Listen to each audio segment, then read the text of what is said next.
Induction 1. Enter Christopher Sly, the beggar, and the hostess. I feed you in faith, a pair of stocks, you rogue. You're a baggage of Slies and no rogues. Look at the chronicles. We come in Richard Conqueror.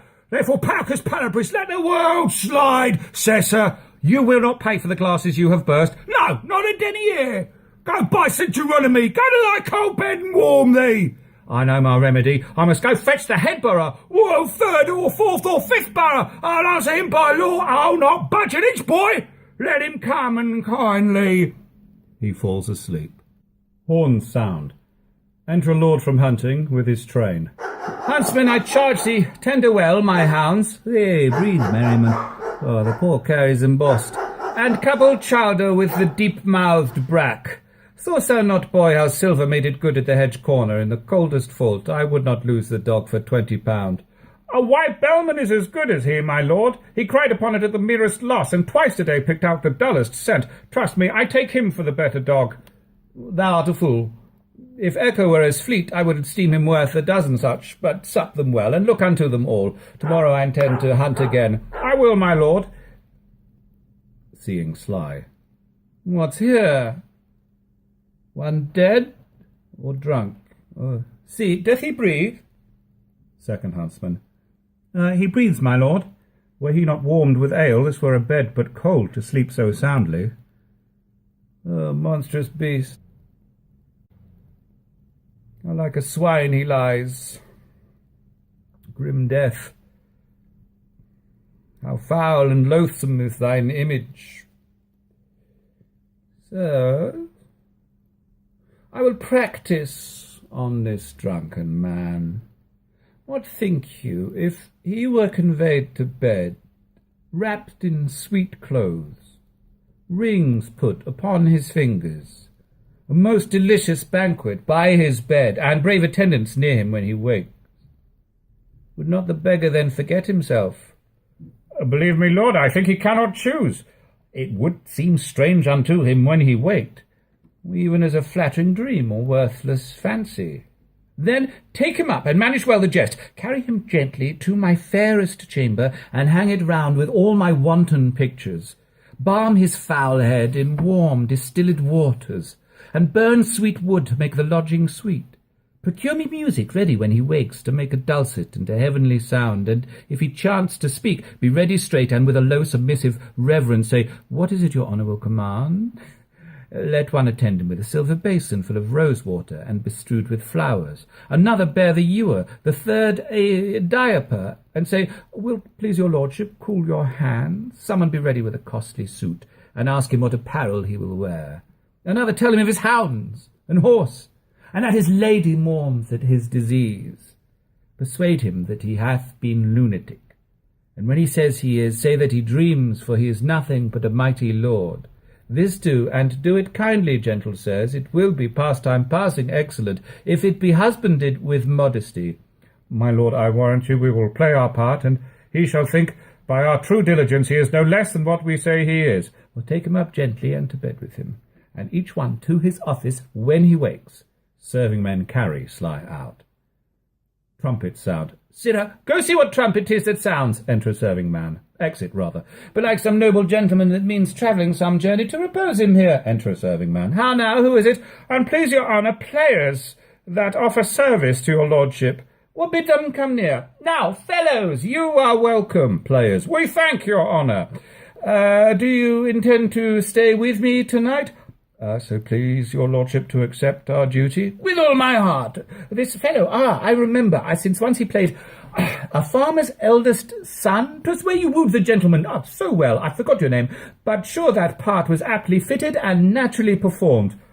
Another player. I think 'twas Sotto that your honour means. Yes, 'tis very true. Thou didst it excellent. Well, you are come to me in a happy time, the rather for I have some sport in hand, wherein your cunning can assist me much. There's a lord will hear you play tonight, but I am doubtful of your modesties, lest, over-eyeing of his odd behaviour, for yet his honour never heard a play, you break into some merry passion, and so offend him. For I tell you, sirs, if you should smile, he grows impatient. Fear not, my lord, we can contain ourselves, were he the veriest antic in the world. Right, go, Sirrah. Take them to the buttery and give them friendly welcome, every one. Let them want nothing that my house affords. Exit one of the players. Sirrah, go you to Bartholomew, my page, and see him dressed in all suits like a lady. That done, conduct him to the drunkard's chamber, and call him madam. Do him obeisance. Tell him from me, as he will win my love, to bear himself with honourable action, such as he observed in noble ladies unto their lords by them accomplished. Such duty to the drunkard let him do, with soft low tongue and lowly courtesy, and say, what is your honour will command, wherein your lady and your humble wife may show her duty, and make known her love. And then with kind embracements, tempting kisses, and with declining head into his bosom bid him shed tears, as being overjoyed to see her noble lord restored to health, who for this 7 years hath esteemed him no better than a poor and loathsome beggar. And if the boy have not a woman's gift to rain a shower of commanding tears, an onion will do as well for such a shift, which in a napkin being close conveyed shall in despite enforce a watery eye. See this dispatched with all the haste thou canst, and anon I'll give thee more instructions. Exit a serving man. I know the boy will well usurp the grace voice-gated action of a gentlewoman. I long to hear him call the drunkard husband. And how my men shall stay themselves from laughter when they do homage to this simple peasant, I'll intercounsel them. Haply my presence may well abate the over-merry spleen, which otherwise would grow into extremes.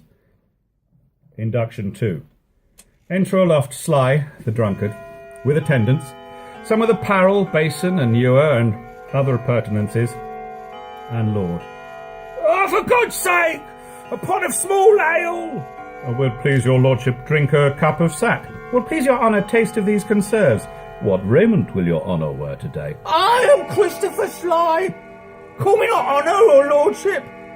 I never drank sack in my life, and if you give me any conserves, give me conserves of beef. You ask me what raiment I'll wear, for I've no more doublets than backs, no more stockings and legs, nor no more shoes than feet. I'd sometimes more feet than shoes, or such shoes as my toes look through the over leather. I haven't ceased this idle humour in your honour. Oh, that a mighty man of such descent, of such possessions, and so high esteem, should be infused with so foul a spirit. What, would you make me mad? Am not I Christopher Sly? Old Sly, son of Burton Heath? By birth a pedlar, by education a card maker, by transmutation a bear herd, and now by present profession a tinker? Well, ask Marian Hackett, a fat alewife of Wincott, if she know me not. If she say I'm not 14 pence on the score for Shrew, score me up for the lyingest knave in Christendom. Well, I'm not bestraught. Here's... Oh, this is it that makes your lady mourn. Oh, this is it that makes your servants droop. Hence comes it that your kindred shuns your house, is beaten hence by your strange lunacy. O noble lord, bethink thee of thy birth. Call home thy ancient thoughts from banishment, and banish hence these abject lowly dreams.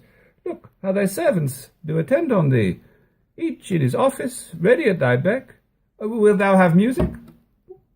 Music? Hark! Apollo plays, and 20 caged nightingales do sing. Or wilt thou sleep? We'll have thee to a couch softer and sweeter than the lustful bed on purpose trimmed up for Semiramis.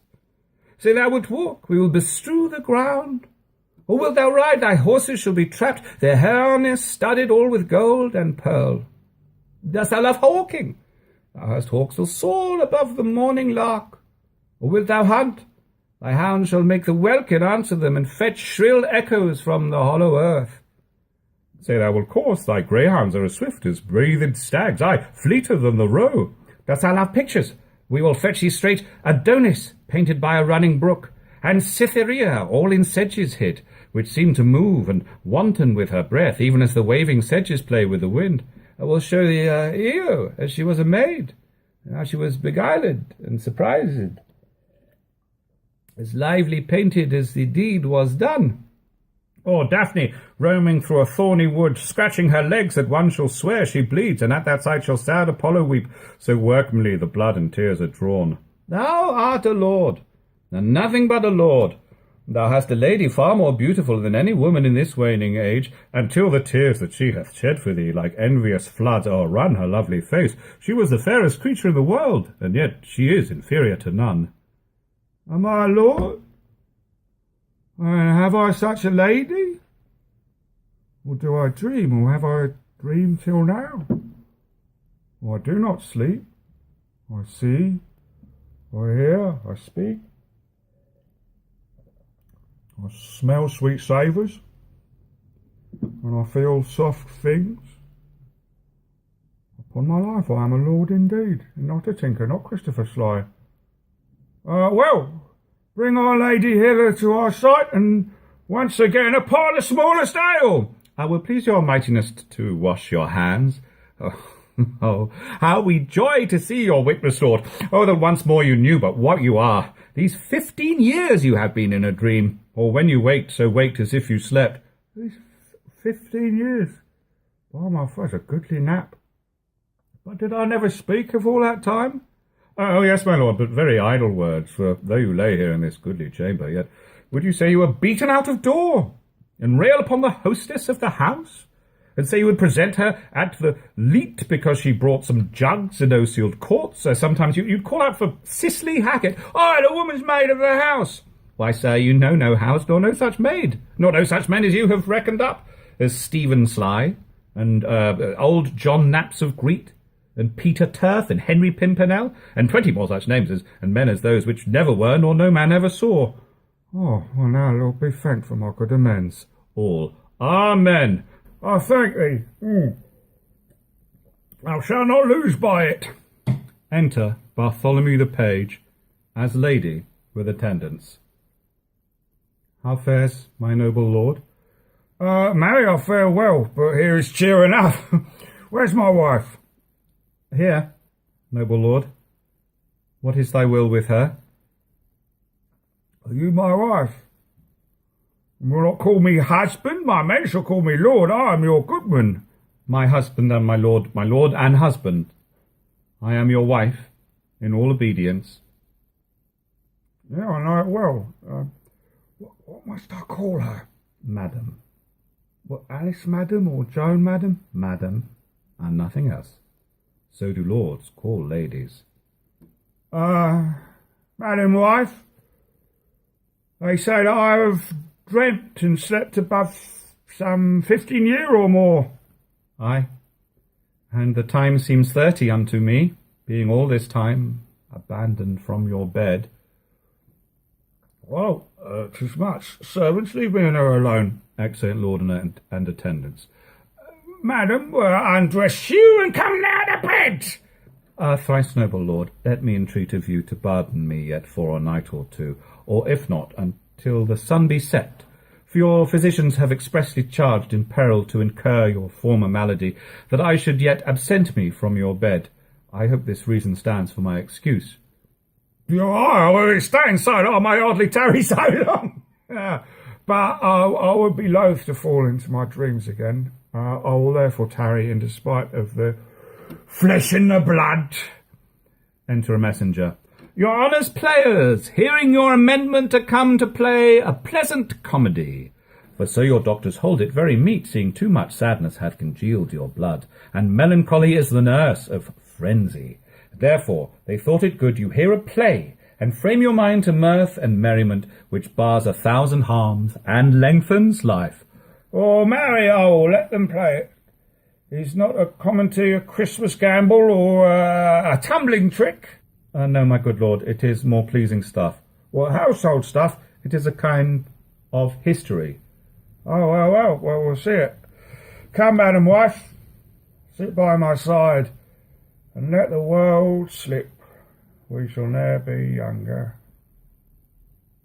Bartholomew sits.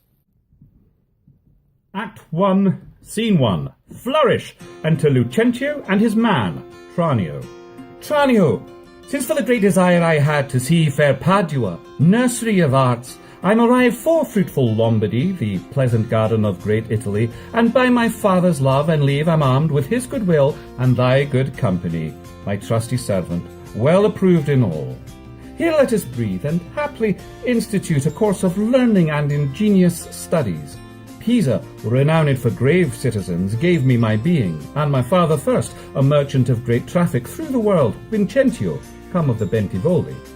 Vicentio's son, brought up in Florence, it shall become to serve all hopes conceived to deck his fortune with his virtuous deeds. And therefore, Tranio, for the time I study. Virtue and that part of philosophy will I apply that treats of happiness by virtue especially to be achieved. Tell me thy mind, for I have Pisa left, and am to Padua come, as he that leaves a shallow plash to plunge him in the deep, and with satiety seeks to quench his thirst. Mi perdonato, gentle master mine. I am in all affected as yourself, glad that you thus continue your resolve to suck the sweets of sweet philosophy. Only, good master, while we do admire this virtue and this moral discipline, let's be no Stoics or no Stocks, I pray, or so devote to Aristotle's checks as Ovid be an outcast quite abjurant. Bulk logic with acquaintance that you have, and practice rhetoric in your common talk. Music and poesy used to quicken you. The mathematics and the metaphysics, fall to them as you find your stomach serves you. No profit grows where is no pleasure ta'en. In brief, sir, study what you most affect. Gramercy, Tranio. Well dost thou advise. If Biondello thou wert come ashore, we could at once put us in readiness, and take a lodging fit to entertain such friends as time in Padua shall beget. But, stay a while, whose company is this? Master some Shrew to welcome us to town? Enter Baptista with his 2 daughters, Catherine and Bianca. Gremio, a pantaloon, a comedy old man. Hortensio, suitor to Bianca. Lucentio and Tranio stand by. Baptista. Gentlemen, importune me no farther. For how I firmly am resolved, you know, that is, not to bestow my youngest daughter before I have a husband for the elder. If either of you both love Katharina, because I know you well and love you well, leave shall you have to court her at your pleasure. Gremio. To cart her, rather. She's too rough for me. There, Hortensio, will you, any wife? Catherine. To Baptista. I pray, sir, is it your will to make a stale of me amongst these mates? Hortensio. Mates, mate? How mean you that? No mates for you, unless you are of gentler, milder mould. Faith, sir, you shall never need to fear. I wish it is not halfway to her heart, but if it were, doubt not her care should be to comb your noddle with a 3-legged stool, and paint your face, and use you like a fool. From all such devils, good Lord, deliver us. And me too, gentle Lord.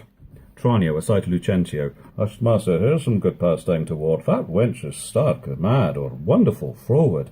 But in the other's silence do I see maid's mild behaviour and sobriety. Peace, Tranio. Well said, master. Mum, and gaze your fill.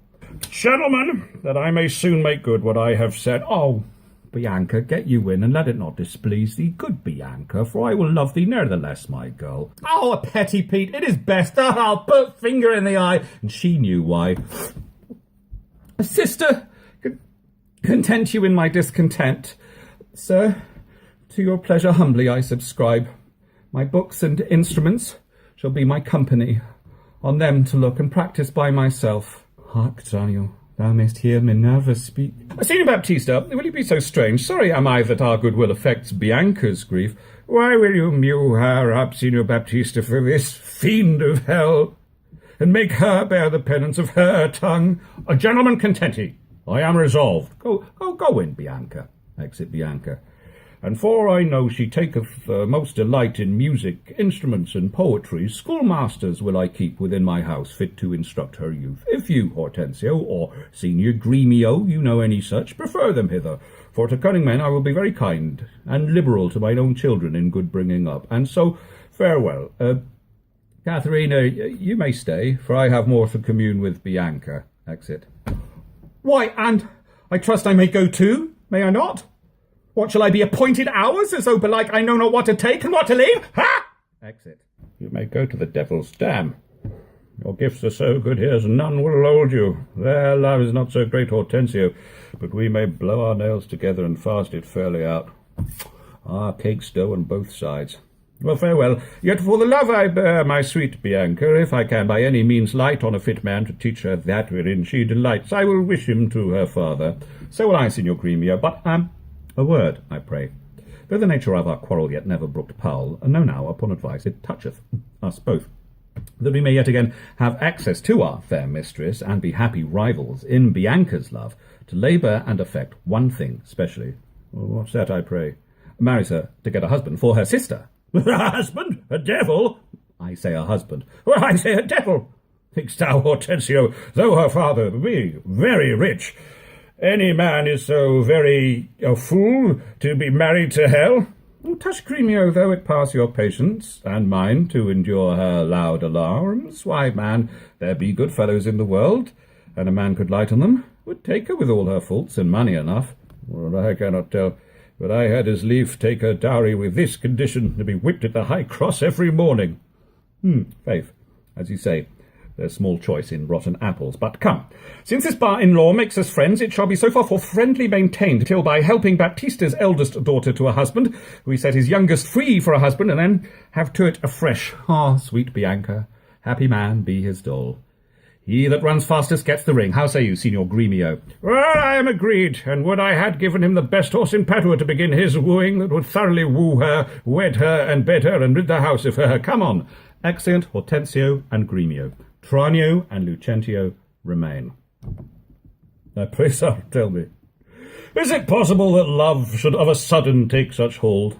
Oh, Tranio, till I found it to be true, I never thought it possible or likely. But see, while idly I stood looking on, I found the effect of love in idleness. And now in plainest do confess to thee, that art to me as secret and as dear as Anna to the Queen of Carthage was. Tranio, oh, I burn, I pine, I perish, Tranio, if I achieve not this young modest girl. Counsel me, Tranio, for I know thou canst. Assist me, Tranio, for I know thou wilt. Oh, master, it's no time to chide you now. Affection is not rated from the heart. If love have touched you, naught remains but so. Redinivite captum quam queos minimo. Gramercy, lad, go forward, this contents. The rest will comfort, for thy counsels sound. Oh, master, you looked so longly on the maid, perhaps you marked not what's the pith of all. Oh, yes. I saw sweet beauty in her face, such as the daughter of a gainer had, that made great Jove to humble him to her hand, when with his knees he kissed the Cretan strand. So you know more. Marked you not how her sister began to scold and raise up such a storm that mortal ears might hardly endure the din? Tranio, I saw her coral lips to move, and with her breath she did perfume the air. Sacred and sweet was all I saw in her. Only then 'tis time to stir him from his trance. I pray you, hey, awake, sir. If you love the maid, bend thoughts and wit to achieve her. Thus it stands. Her elder sister so cursed and shrewd that till the father rid his hands of her master, your love must live a maid at home, and therefore has he closely mewed her up, because she will not be annoyed with suitors. Oh, Tranio, what a cruel father's he! But art thou not advised he took some care to get her cunning schoolmasters to instruct her? Hey, Mariama, sir, and now 'tis plotted. I have it, Tranio. Master, for my hand, both our inventions meet and jump in one. Tell me thine first. Well, you will be schoolmaster and undertake the teaching of the maid. That's your device. It is. May it be done? Not possible. For who shall bear your part? And be in Padua here, Vincentio's son. Keep house and ply his book, welcome his friends, visit his countrymen and banquet them. Basta, no, content thee, for I have it full. We have not yet been seen in any house, nor can we be distinguished by our faces for man or master. Then it follows thus: thou shalt be master, Tranio, in my stead. Keep house and port and servants as I should. I will some other be, some Florentine, some Neapolitan, or mean a man of Pisa. 'Tis hatched, and shall be so. Tranio, at once uncase thee, take my coloured hat and cloak, and when Biondello comes, he waits on thee, but I will charm him first to keep his tongue. Oh, so had you need. The exchange close. In brief, sir, sith your pleasure is, and I am tied to be obedient, for so your father charged me at our parting. Be serviceable to my son, quoth he, although I think 'twas in another sense. I am content to be Lucentio, because so well I love Lucentio. Tranio, be so, because Lucentio loves. And let me be a slave to achieve that maid, whose sudden sight hath thralled my wounded eye. Enter Biondello. Here comes the rogue. Sarah, where have you been? Where have I been? Now, where are you? Master, has my fellow Tranio stolen your clothes, or you stolen his, or both? Pray, what's the news? Sarah, come hither. 'Tis no time to jest, and therefore frame your manners to the time. Your fellow Tranio here, to save my life, puts my apparel and my countenance on, and I, for my escape, have put on his, for in a quarrel since I came ashore, I killed a man, and fair I was descried. Wait you on him, I charge you as becomes, while I make way from hence to save my life. You understand me? Aye, sir. Not a whit. And not a jot of tranio in your mouth. Tranio is changed into lucentio. Well, the better for him. Would I were so too. Okay, look, what happened is the camera stopped recording before the end of this scene, so these are the last lines. So, it is better for him would I were so too. So could I, faith boy, to have the next wish after, that Lucentio indeed had Baptista's youngest daughter. But sit up, not for my sake, but your masters, I advise you use your manners discreetly in all kinds of companies. When I am alone, well then I am Tranio, but in all places else your master, Lucentio. Tranio, let's go. One more thing rests at thyself, execute, to make one among these wooers. If thou ask me why, sufficeth my reasons are both good and weighty. Excellent. Phew. The presenters above speak. My lord, you nod. You do not mind the play? Oh, yes, my St. Anne's oils. It's a good matter, surely. Comes there any more of it? My lord, 'tis but begun. It is a very excellent piece of work, madam lady. Woods were done. They sit and mark. Scene 2. Enter Petruchio and his man, Grumio. Verona! For a while I take my leave to see my friends in Padua, but of all my best beloved and approved friend Hortensio, and I trow this is his house. Here, Sirrah Grumio, knock I say. Knock, sir? Whom should I knock? Is there any man has abused your worship? Villain, I say, knock me here soundly. Knock you here, sir? Wait, sir. What am I, sir, that I should knock you here, sir? Villain, I say, knock me at this gate and rap me well, or I'll knock your knave's pate. Oh, my master has grown quarrelsome. I should knock you first, and then I know after who comes by the worst. Would it not be, face Sirrah? And you'll not knock, I'll ring it. I'll try how you can solve far and sing it. Help, masters! Help, my master is mad! Look when I bid you, Sirrah, villain. Enter Hortensio. Now, what's the matter? Oh, my old friend Grumio, and my good friend Petruchio. How do you all at Verona? Signor Hortensio, come you to part the fray? Con tutto il cuore ben trovato, may I say. Alla nostra casa benvenuto, molto onorato, signor mio Petruchio. Rise, Grumio, rise. We will compound this quarrel. Neat is no matter, sir, or you ledge in Latin. If this be not a lawful cause for me to leave his service, look you, sir, he bid me knock him and rap him soundly. Well, and was it fit for a servant to use his master so, being perhaps for aught I see you are 32, a pip out? Whom would to God I had well knocked at first, then had not Grumio come by the worst. A senseless villain, good Hortensio, I bade the rascal knock upon your gate, and could not get him for my art to do it. Knock at the gate? Oh, heavens, speak you not these words plain. Sirrah, knock me here, rap me here, knock me well, and knock me soundly, and come me now in knocking at the gate. Sirrah, begone, or talk not, I advise you. But Petruchio, patience, I am Grumio's pledge. Why, this a heavy chance twixt him and you, your ancient, trusty, pleasant servant Grumio. And tell me now, sweet friend, what happy gale blows you to Padua here from old Verona? Such wind as scatters young men through the world to seek their fortunes farther than at home, where small experience grows, but in a few.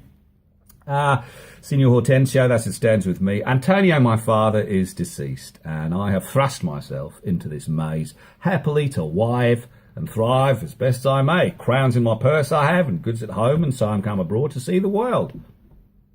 Petruchio, shall I then come roundly to thee, and wish thee to a shrewd, ill-favoured wife? Thou'lt thank me but a little for my counsel, and yet I promise thee she shall be rich, and very rich. But thou too much, my friend, and I'll not wish thee to her. Signor Hortensio, twixt such friends as we, few words suffice, and therefore, if thou know one rich enough to be Petruchio's wife, as wealth is burden of my wooing dance, be she as foul as were Florentius' love, as old as Sibyl, and as cursed and shrewd as Socrates' Xanthippe, or a worse, she moves me not, or not removes at least, affection's edge in me, for she is rough as are the swelling Adriatic seas. I come to wive it wealthily in Padua, if wealthily then happily in Padua. Lay, look you, sir, he tells you flatly what his mind is. Why, give him gold enough and marry him to a puppet and an aglet baby, and an old trot with ne'er a tooth in her head, though she have as many diseases as 52 horses. Why, nothing comes amiss, so money comes with all. Petruchio, Since we are stepped thus far in, I will continue that I broached in jest. I can, Petruchio, help thee to a wife with wealth enough, and young, and beauteous, brought up as best becomes a gentlewoman. Her only fault, and that is faults enough, is that she is intolerable cursed, and shrewd, and froward so beyond all measure that were my state far worse than it is, I would not wed her for a mine of gold. Hortensia, please. Thou knowest not gold's effect. Tell me her father's name, and 'tis enough, for I will board her, though she chide as loud as thunder when the clouds in autumn crack. Well, her father is Baptista Minola, an affable and courteous gentleman. Her name is Katharina Minola, renowned in Padua for her scolding tongue. I know her father, though I know not her, and he knew my deceased father well. Well, I will not sleep, Hortensio, till I see her, and therefore let me be thus bold with you, to give you over at the first encounter, unless you will accompany me thither. I pray you, sir, let him go while the humour lasts, on my word. And she knew him as well as I do. She would think scolding would do little good upon him. She may perhaps call him half a score knaves or so, well, there's nothing. And he begin once, he'll rail in his rope tricks. I'll tell you what, sir, and she standing but a little, he will throw a figure in her face and so disfigure her with it that she shall have no more eyes to see withal than a cat. Ah, you know him not, sir. Tarry, Petruchio, I must go with thee, for in Baptista's keep my treasure is. He hath the jewel of my life in hold, his youngest daughter, beautiful Bianca, and her withholds from me, and other more suitors to her and rivals in my love, supposing it a thing impossible, for these defects I have before rehearsed, that ever Katharina will be wooed. Therefore this order hath Baptista turned, that none shall have access unto Bianca, till Catherine the Cursed have got a husband.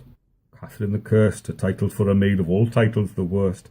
Now shall my friend Petruchio do me grace, and offer me, disguised in sober robes, to old Baptista as a schoolmaster, well seen in music, to instruct Bianca, that so I may by this device at least have leave and leisure to make love to her, and unsuspected court her by herself. Enter Gremio with a paper, and Lucentio disguised as a schoolmaster. Oh, here's no knavery, see to beguile the old folks, how the young folks lay their heads together. Oh, master, look you, who goes there, huh? Ah, peace, Gremio, it is the rival of my love. Petruchio, stand by a while. A proper stripling and an amorous. Petruchio, Hortensio, and Grumio stand aside. Oh, very well, I have perused the note, hark you, sir. I'll have them very fairly bound, all books of love. See that any hand, and see you read no other lectures to her. You understand me? Over and beside Signor Baptista's liberality, I'll mend it with largesse. Take your paper too, and let me have them very well perfumed, for she is sweeter than perfume itself to whom they go to. Oh, what will you read to her? Whate'er I read to her, I'll plead for you as for my patron. Stand you so assured, as firmly as yourself were still in place. Yea, and perhaps with more successful words than you, unless you are a scholar, sir. Oh, here's this learning. What a thing it is. Oh, this woodcock, what an ass it is. Peace, sirrah. A Gremio, mum. God save you, Signor Gremio. And you are well met, Signor Hortensio. Trow you whither I am going? To Baptista Minola. I promised to inquire carefully about a schoolmaster for the fair Bianca, and by good fortune I have lighted well on this young man for learning and poetry fit for her turn. Well read in poetry and other books, good ones, I warrant ye. 'Tis well, and I have met a gentleman, hath promised me to help me to another, and a fine musician to instruct our mistress. So shall I no whit be behind in duty to fair Bianca, so beloved of me. Well beloved of me, and that my deed shall prove, and that his bag shall prove. Gremio, 'tis now no time to vent our love. Listen to me, and if you speak me fair, I'll tell you news indifferent good for either. Here is a gentleman whom by chance I met upon agreement from us to his liking, will undertake to woo cursed Catherine, yea, and to marry her, if her dowry please. So said, so done is well. Hortensio, have you told him all her faults? I know she's an irksome brawling scold, if that be all. Masters, I hear no harm. Sir, says me so, friend. What countryman? Born in Verona, old Antonio's son. My father dead, his fortune lives for me, and I do hope good days and long to see. Oh, sir, such a life with such a wife were strange. But if you have a stomach to it, in God's name you shall have me assisting you and all. But will you woo this wildcat? Will I live? Will he woo her? Aye, or I'll hang her. Why came I hither, but to that intent? Think your little din can daunt mine ears? Have I not in my time heard lions roar? Have I not heard the sea puffed up with winds rage like an angry boar chafed with sweat? Have I not heard great ordnance in the field, and heaven's artillery thunder in the skies? Have I not in pitched battle heard loud larums neighing steeds, and trumpets clang? And do you tell me of a woman's tongue? That gives not half so great a blow to hear as will a chestnut in a farmer's fire. Tush, tush, fear boys with bugs, for he fears none. Well, since you hark, this gentleman is happily arrived. My mind presumes for his own good and ours. I promised we would be contributors and bear his charge of wooing whatsoe'er. Well, so we will, provided that you win her. I would I were as sure of a good dinner. Enter Tranio, brave, as Lucentio, and Biondello. Gentlemen, God save you, if I may be bold, tell me, I beseech you, which is the readiest way to the house of Signor Baptista Minola? He that has the 2 daughters, is he, you mean? Even so, Biondello. Hark you mean not her to, perhaps him and her, sir. What have you to do? Not her that chides at any hand, I pray. I love no chiders, sir. Biondello, let's away. Well begun, Tranio. Sir, a word ere you go. Are you a suitor to the maid you talk of, yea or no? If I be, sir, is it any offence? No, if without more words you will get you hence. Why, sir, I pray, and not the streets is free for me is for you, but so is not she. For what reason, I beseech you? For this reason, if you'll know, that she is the choice love of Signor Gremio. That she's the chosen of Signor Hortensio. Softly, my muscles. If you be gentlemen, do me this right, hear me with patience. Baptista is a noble gentleman, to whom my father is not all unknown, and were his daughter fairer than she is, she may more suitors have, and me for one. Fair Leda's daughter had 1,000 wooers. Then well one more may fair Bianca have, and so she shall. Lucentio shall make one, though Paris came in hope to speed alone. What? This gentleman will out-talk us all. Sir, give him head, I'll know he'll prove a jade. Hortensio, to what end are all these words? Sir, let me be so bold as ask you, did you ever see Baptista's daughter? No, sir, but here I do that he hath 2. The one is famous for a scolding tongue, as is the other for beauteous modesty. Sir, the first for me, let her go by. Yea, leave that labour to great Hercules, and let it be more than Alcides 12. Sir, understand ye, this of me in sooth. The youngest daughter, whom you hearken for, her father keeps from all excessive suitors, and will not promise her to any man until the elder sister first be wed. The younger then is free, and not before. Well, if it be so sudden, that you are the man must stead us all, and me amongst the rest, and if you break the ice and do this feat, achieve the elder, set the younger free for our access, whose hap shall be to have her, will not so graceless be to being great. Sir, you say well, and well you do conceive, and since you do profess to be a suitor, you must, as we do, gratify this gentleman, to whom we all rest generally beholden. Sir, I shall not be slack. In sign whereof, please ye we may contrive this afternoon, and quaff carouses to our mistress' health, and do as adversaries do in law, strive mightily, but eat and drink as friends. Grumo and Biondello, clearly starving. Oh, excellent motion, fellows, let's be gone. The motion's good indeed, and be it so, Petruchio, I shall be your Benvenuto. Exeunt. Act 2, Scene 1. Enter Katharina and Bianca, her hands bound. Good sister, wrong me not, nor wrong yourself to make a bondmaid and a slave of me. That I disdain. But for these other goods, unbind my hands, I'll pull them off myself. Yea, all my raiment to my petticoat, or what you will command me will I do. So well I know my duty to my elders. Of thy suitors here I charge thee tell, whom thou lovest best, see thou dissemble not. Believe me, sister, of all the men alive, I never yet beheld that special face, which I could fancy more than any other. Minion, thou liest! Is not Hortensio? If you affect him, sister, here I swear I'll plead for you myself, but you shall have him. Oh, then, belike you fancy riches more. You will have Gremio to keep you fair. Is it for him you do me envy so? Oh, nay, then you jest. And now I well perceive you have but jested with me all this while. I prithee, sister Kate, untie my hands. Katharina strikes her. If that be jest, all the rest was so. Enter Baptista. Why, how now, dame? Whence came this insolence? Bianca, stand aside. Oh, poor girl, she weeps. Go, ply thy needle, meddle not with her. For shame, thou hilding of a devilish spirit.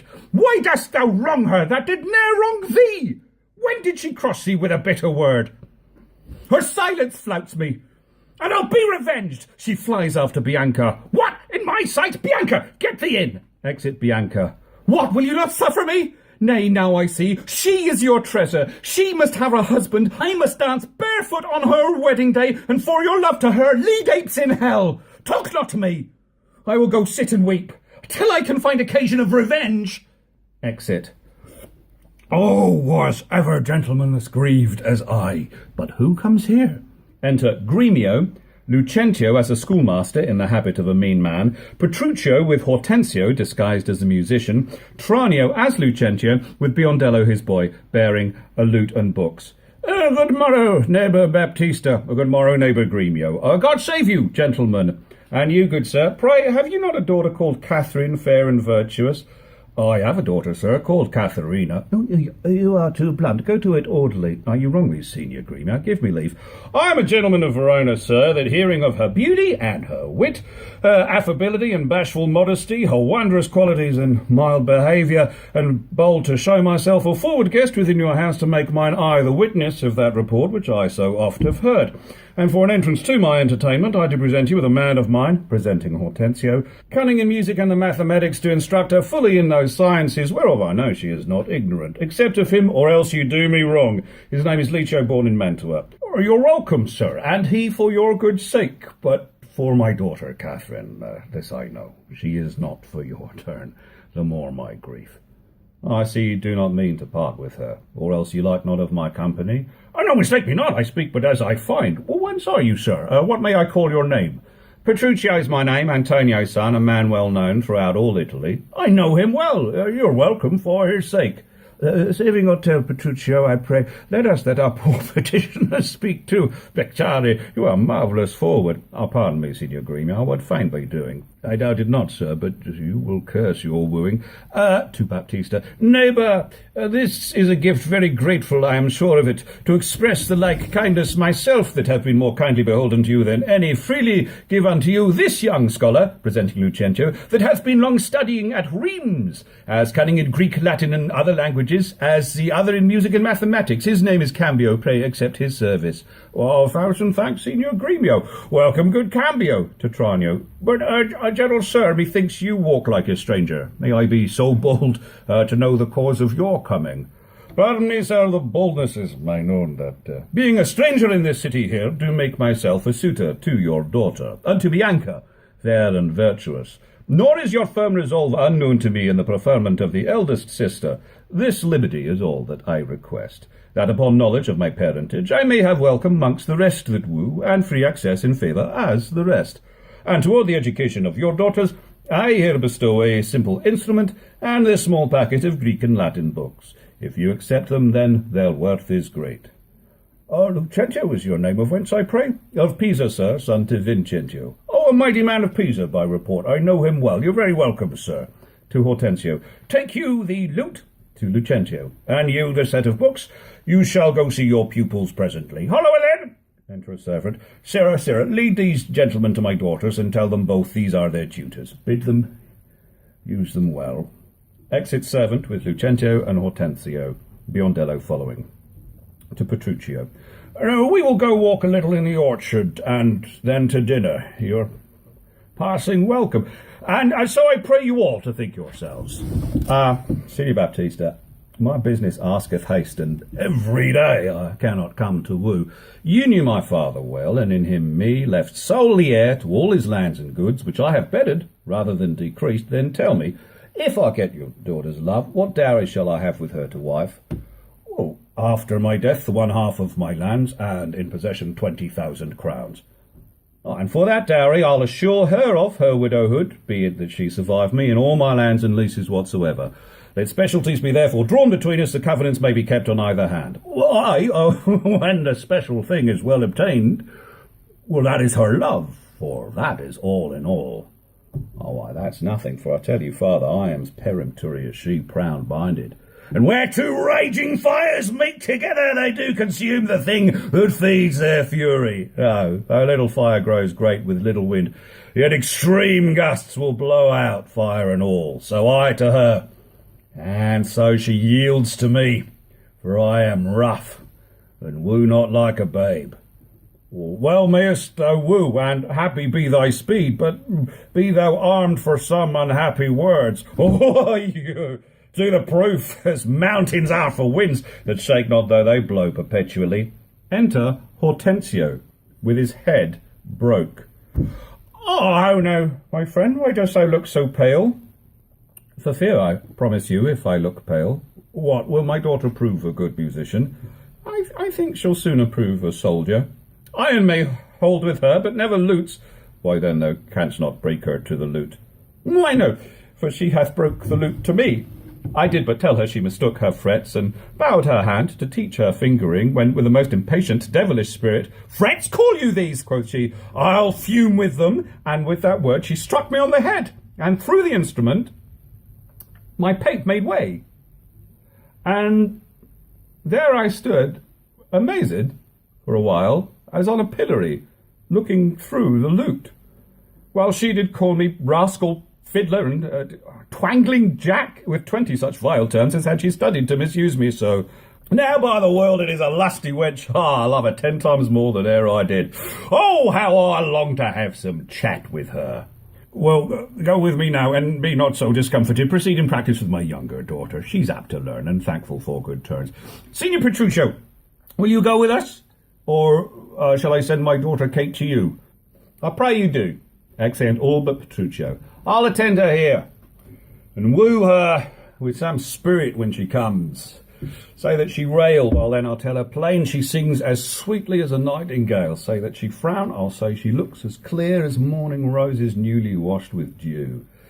Say she be mute, will not speak a word, then I'll commend her volubility, and say she uttereth piercing eloquence. And if she do bid me pack, I'll give her thanks as though she bid me stay by her a week.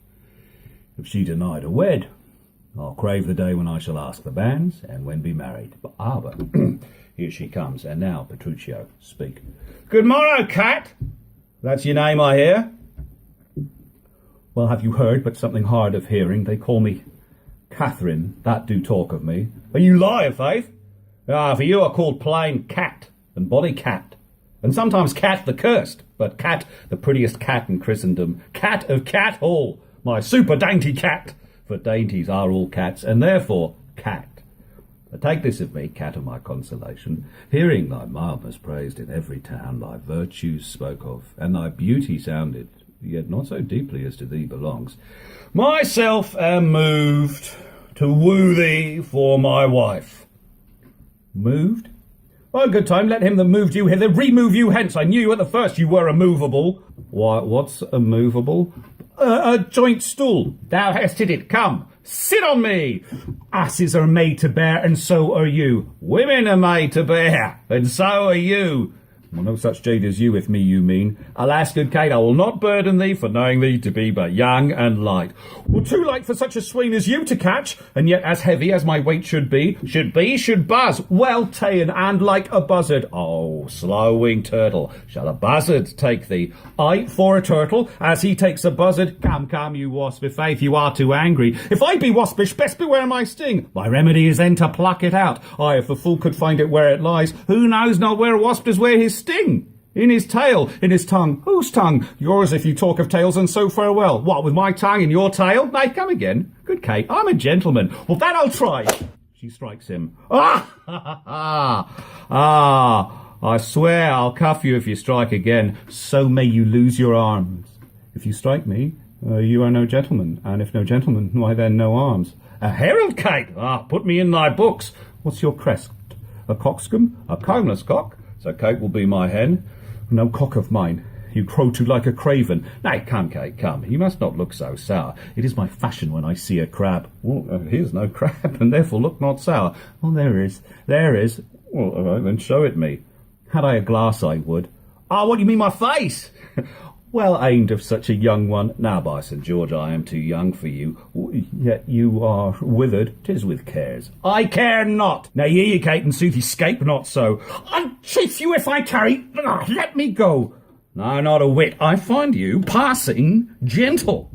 'Twas told me you were rough and coy and sullen, and now I find report a very liar, for thou art pleasant, gamesome, passing courteous, but slow in speech, yet sweet as springtime flowers. Thou canst not frown, thou canst not look askance, nor bite the lip as angry wenches will, nor hast thou pleasure to be cross in talk, but thou with mildness entertainst thy wooers with gentle conference, soft and affable. Why does the world report that Kate doth limp? Our slanderous world, Kate, like a hazel twig, is straight and slender, and as brown in hue as hazelnuts, and sweeter than the kernels. Ah, let me see thee walk. Thou dost not halt. Go, fool, and whom thou keepst command. Did ever Diane so become a grove as cape this chamber with her princely gait? Oh, be thou Diane, and let her be cat, and then let cat be chaste and Diane sportful.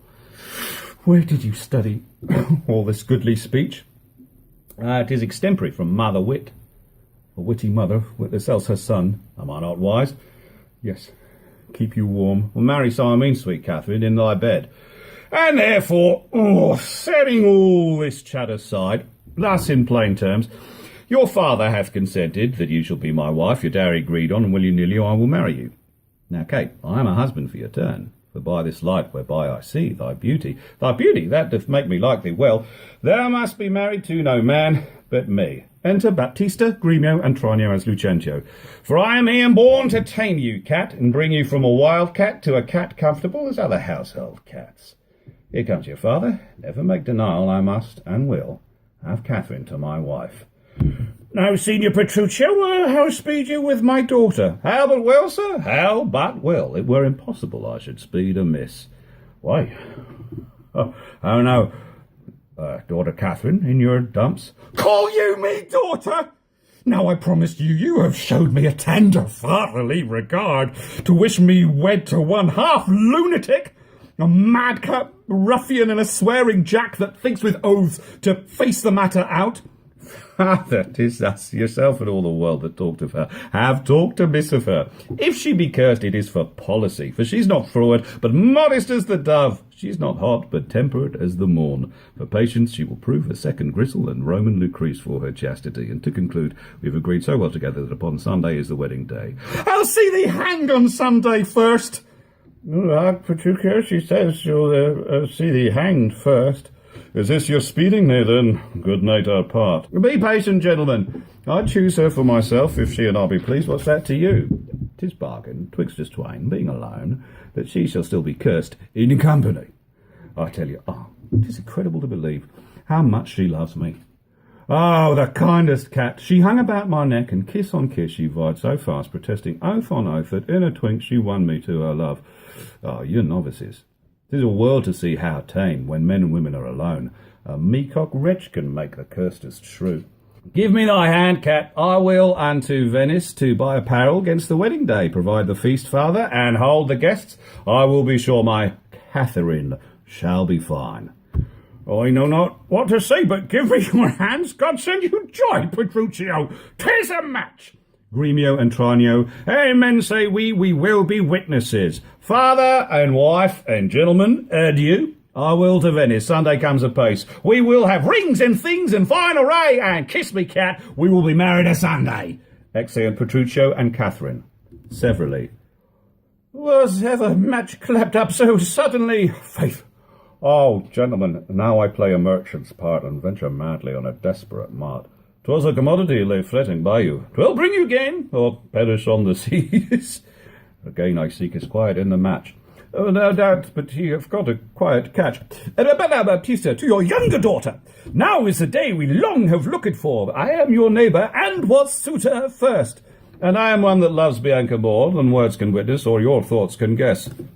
Youngling, thou canst not love so dear as I. Greybeard, thy love doth freeze, but thine doth fry. Skipper, stand back. 'Tis age that nourisheth, but youth in ladies' eyes that flourisheth. Content ye, gentlemen. I will compound this strife. 'Tis deeds must win the prize, and he of both that can assure my daughter greatest dower shall have my Bianca's love. Say, Signor Gremio, what can you assure her? First, as you know, my house within the city is richly furnished with plate and gold, basins, and ewers to lave her dainty hands, my hangings, all of Tyrian tapestry. In ivory coffers I have stuffed my crowns. In cypress chests my arras counterpoints, costly apparel, tents and canopies, fine linen, Turkey cushions bossed with pearl, valance of Venice golden needlework, pewter and brass, and all things that belongs to house or housekeeping. Then at my farm I have 100 milk kine to the pail, 60 fat oxen standing in my stalls, and all things answerable to this portion. Myself am struck in years, I must confess, and if I die tomorrow, this is hers. If, whilst I live, she will be only mine. That only came in well. Sir, listen to me. I am my father's heir and only son. If I may have your daughter too, my wife, I'll leave her houses 3 or 4 as good within rich Pisa walls as any one old Signor Gremio has in Padua, besides 2,000 ducats by the year of fruitful land, all which shall be her jointures. What have I pinched you, Signor Gremio? 2,000 ducats by the year of land. My land amounts not to so much in all. Well, that she shall have. Besides, an argosy that now is lying in Marseille Road. What? Have I choked you with an argosy? Gremio, 'tis known my father hath no less than 3 great argosies, besides 2 galleasses and 12 tight galleys. These I will assure her, and twice as much, whate'er thou offerest next.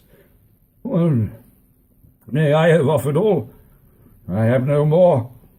And she can have no more than all I have. If you like me, she shall have me and mine. Why, then the maid is mine from all the world. By your firm promise, Gremio is outvied. I must confess, your offer is the best. And let your father make her the assurances she is your own. Else you must, pardon me, if you should die before him, where's her dower? Oh, that's but a cavil. He is old, I young. And may not young men die as well as old? Well, gentlemen, I'm thus resolved. On Sunday next, you know, my daughter Catherine is to be married. Now, on the Sunday following, shall Bianca be bride to you, if you make this assurance, if not to Signor Gremio. And so I take my leave, and thank you both. Exit Baptista. Adieu, good neighbour. No, I fear thee not, sinner, young gamester. Your father were a fool to give thee all, and in his waning age set foot under thy table. A toy! An old Italian fox is not so kind, my boy. Exit. Oh, vengeance on your crafty withered hide. Yet I have faced it with a card of 10. 'Tis in my head to do my master good. I see no reason, but suppose Lucentio must get a father called supposed Vincentio. That's a wonder. Fathers commonly do get their children. But in this case of wooing, a child shall get a sire, if I fail not of my cunning. Exit. Act 3, Scene 1. Enter Lucentio with books as Cambio, Hortensio with a lute as Licio, and Bianca. Fiddler forbear, you grow too forward, sir. Have you so soon forgot the entertainment her sister Catherine welcomed you withal? But, wrangling pennant, this Bianca is the patroness of heavenly harmony. Then give me leave to have prerogative, and when in music we have spent an hour, your lecture shall have leisure for as much. Preposterous ass! That never read so far to know the cause why music was ordained? Was it not to refresh the mind of man after his studies or his usual pain? Then give me leave to read philosophy, and while I pour, serve in your harmony. Sirrah, I will not bear these brays of thine. Why, gentlemen, you do me double wrong to strive for that which resteth in my choice. I'm no breaching scholar in the schools. I'll not be tied to hours nor appointed times, but learn my lessons as I please myself. And to cut off all strife, here sit we down. I take you your instrument, play you the whiles. His lecture will be done ere you have tuned. You'll leave his lecture when I am in tune? That shall be never. Tune your instrument. Hortensio tunes his lute. Lucentio opens a book. Where left we last? Well, here, madam. Hic ihat simois, hic est sigea tellus, hic steterat priami regia celsa senis. I construe them. Hic ibat, as I told you before, simois, I am Lucentio. Hic est, son unto Vincentio of Pisa, sigea tella, disguised thus to get your love. Hic steterat, and that Lucentio that comes a-wooing, Priami is my man Tranio, Regia bearing my part, Chelsea Senis, that we might beguile the old pantaloon. Madam, my instrument's in tune. Right.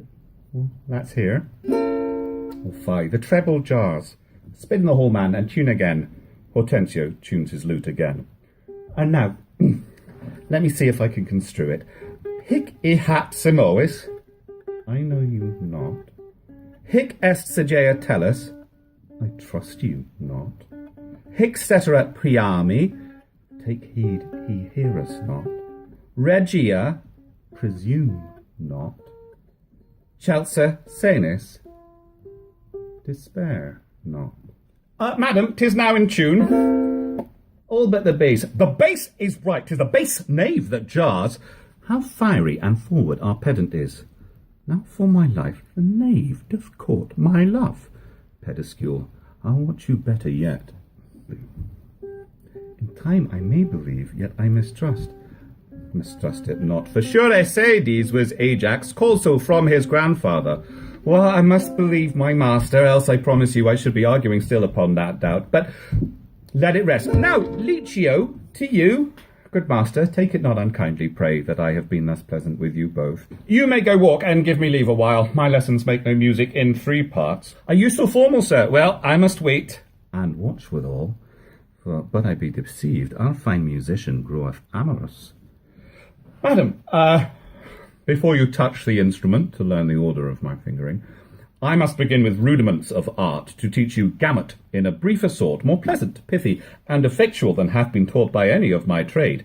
And here it is, in writing, fairly drawn. He gives a paper. Why, I'm past my gamut long ago. Yet, read the gamut of Hortensio. Gamut. I am the ground of all accord. Re, to plead Hortensio's passion. B, me, Bianca, take him for thy lord. C, fa ut, that loves with all affection. D, sol, re, 1 clef 2 notes have I. E, la, me, show pity or I die. I mean, call you this gamut? Me like it not.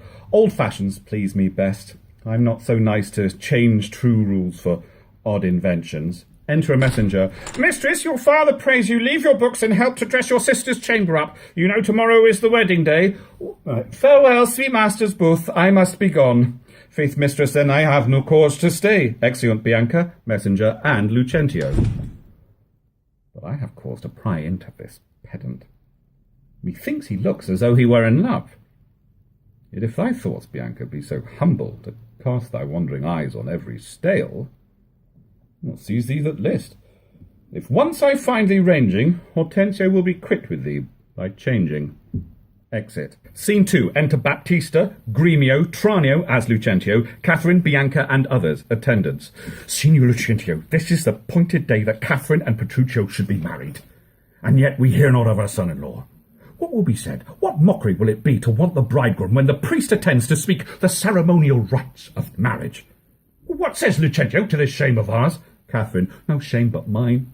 I must forsooth be forced to give my hand, opposed against my heart, unto a mad-brained rudesby full of spleen, who wooed in haste and means to wed at leisure. I told you, he was a frantic fool, hiding his bitter jests in blunt behaviour, and to be noted for a merry man, he'll woo 1,000. Point the day of marriage, make friends, invite them, and proclaim the banns, yet never means to wed where he hath wooed. Now must the world point at poor Catherine and say, Lo, there is mad Petruchio's wife. If it would please him, come and marry him.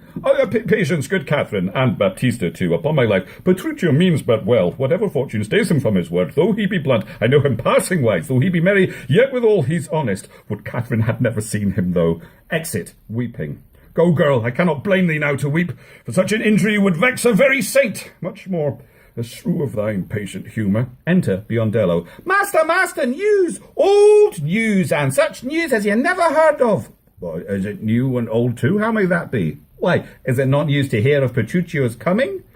Is he come? Why, no, sir. What then? He is coming. When will he be here? When he stands where I am and sees you there. But say, what to thine old news? Why, Petruchio is coming in a new hat and an old jerkin, a pair of old breeches thrice turned, a pair of boots that have been candle cases, one buckled, another laced, an old rusty sword ta'en out of the town armoury with a broken hilt and chipless with 2 broken points, his horse hipped with an old mothy saddle and stirrups of no kindred, besides possessed with the glanders and the like to the nose in a chine, troubled with the lampas, infected with the fashions, full of windgalls, sped with spavins, rayed with the yellows, past cure of the fives, starch spoiled with the staggers, benon with the bots, weighed on the back and shoulder shot and near like before, and with half-cheek bit and a headstall of sheep's leather, which, being restrained to keep him from stumbling, hath been often burst and now repaired with knots, one girth 6 times pieced, and a woman's crupper of velour, which hath 2 letters for a name, fairly set down in studs, and here and there pieced with pack-thread. Who comes with him? Oh, sir, his lackey, for all the world comparisoned like the horse, with a linen stock on one leg and a kersey boot hose on the other, gartered with a red and blue list, an old hat and the humour of 40 fancies pricked in for a feather, a monster, a very monster in apparel, and not like a Christian footboy or a gentleman's lackey. But 'tis some old humour pricks him to this fashion, yet oftentimes he goes but mean apparelled. Well, I'm glad he's come, howsoe'er he comes. Why, sir, he comes not. Didst thou not say he comes? Who? Oh, that Petruchio came. Aye, that Petruchio came. No, sir, I see his horse comes with him on his back. Well, that's all one. Nay, by St. Jamie, I hold you a penny. A horse and a man is more than one, and yet not many. Enter Petruchio and Grumio, fantastically dressed. Come, where be these gallants? Who's home? You are welcome, sir. Yet I come not well, and yet you halt not. Not so well apparelled as I wish you were. Were not better I should rush in thus, but where's Kate? Where's my lovely bride? How does my father? Gentles, methinks you frown, and wherefore gaze this goodly company as if they saw some wondrous monument, some comet or unusual prodigy? Why, sir, you know this is your wedding day. First were we sad, fearing you would not come, and now sadder that you're come so unprovided. Why, doth this habit shame to your estate, an eyesore to our solemn festival? And tell us what occasion of import hath fall so long detained you from your wife, and sent you hither so unlike yourself? Tedious it were to tell, and harsh to hear, sufficeth. I'm come to keep my word, though in some part enforced to digress, which at more leisure I will so excuse, as you shall well be satisfied withal. But where is Kate? I stay too long from her, the morning wears. 'Tis time we were at church. See not your bride in these unreverend robes. Go to my chamber, put on clothes of mine. No, believe me, thus I'll visit her. But thus I trust you will not marry her. Good sooth, even thus. Therefore, I have done with words. To me she's married, not under my clothes. But I'll repair what she will wear in me, as I can change these poor accoutrements to well for Kate, and better for myself. But what a fool am I to chat with you when I should bid good morrow to my bride, and seal the title with a lovely kiss. Exit with Grumio. He hath some meaning in his mad attire. We'll persuade him, be it possible, to put on better ere he go to church. Exit with Grumio. Well, I'll after him and see the event of this. Exhaled. Scene 3. Enter Lucentio as Cambio, the musician, and Tranio as Lucentio, although, of course, they know who each other are. But, sir, to love concerneth us to add her father's liking, which to bring to pass, as I before imparted to your worship, I am to get a man, whate'er he be, it skills not much, will fit him to our turn, and he shall be Vincentio of Pisa, and make assurance here in Padua of greater sums than I have promised. So shall you quietly enjoy your hope, and marry sweet Bianca with consent. Were it not that my fellow schoolmaster doth watch Bianca's steps so narrowly, 'twere good methinks to steal our marriage, which once performed, let all the world say no. I'll keep mine own despite of all the world. All that by degrees we mean to look into, and what's our advantage in this business?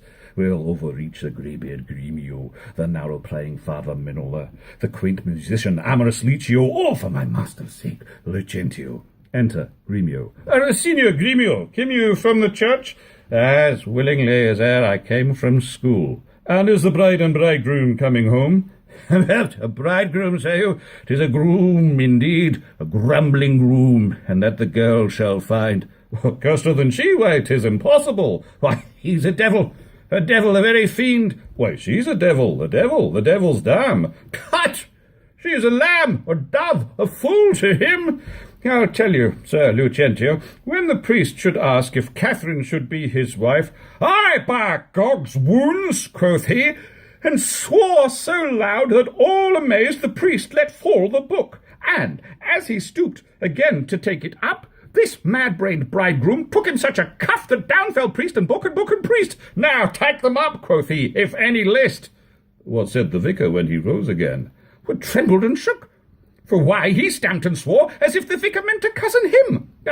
After many ceremonies done, he calls for wine. A health, quoth he, as if he had been aboard, carousing to his mates after a storm. Quaffed off the muscatel, and threw the sops all in the sexton's face, having no other reason but that his beard grew thin and hungerly, and seemed to ask him sops as he was drinking. This done, he took the bride about the neck, and kissed her lips with such a clamorous smack, that at the parting all the church did echo.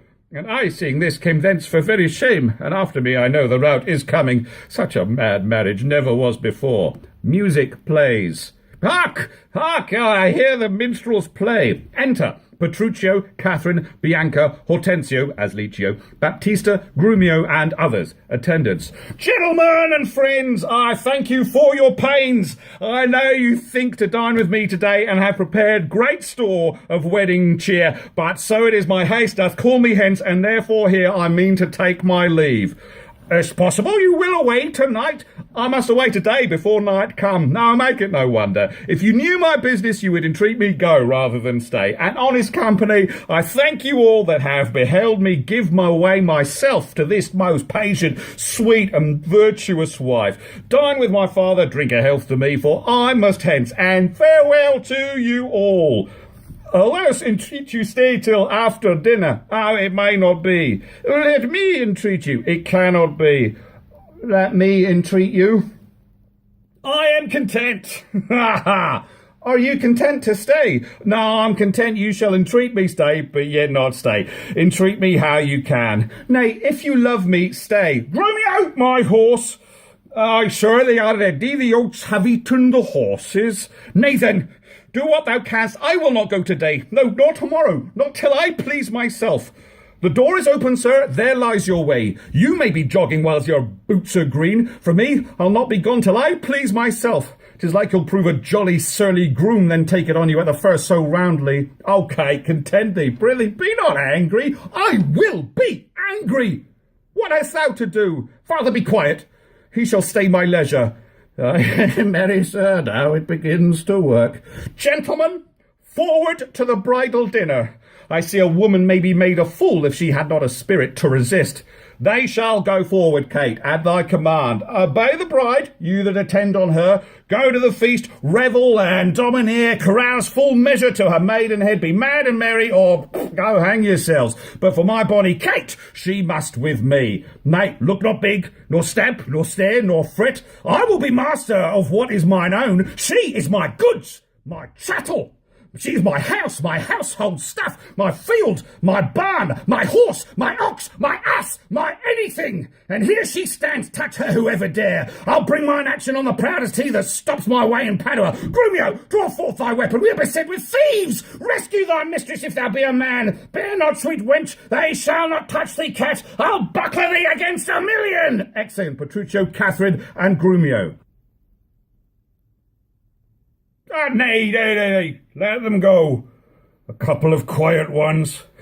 Went they not quickly, I should die with laughing. Of all mad matches, never was the like. Mistress, what's your opinion of your sister? That, being mad herself, she's madly mated. But I wanted you. Petruchio is cated.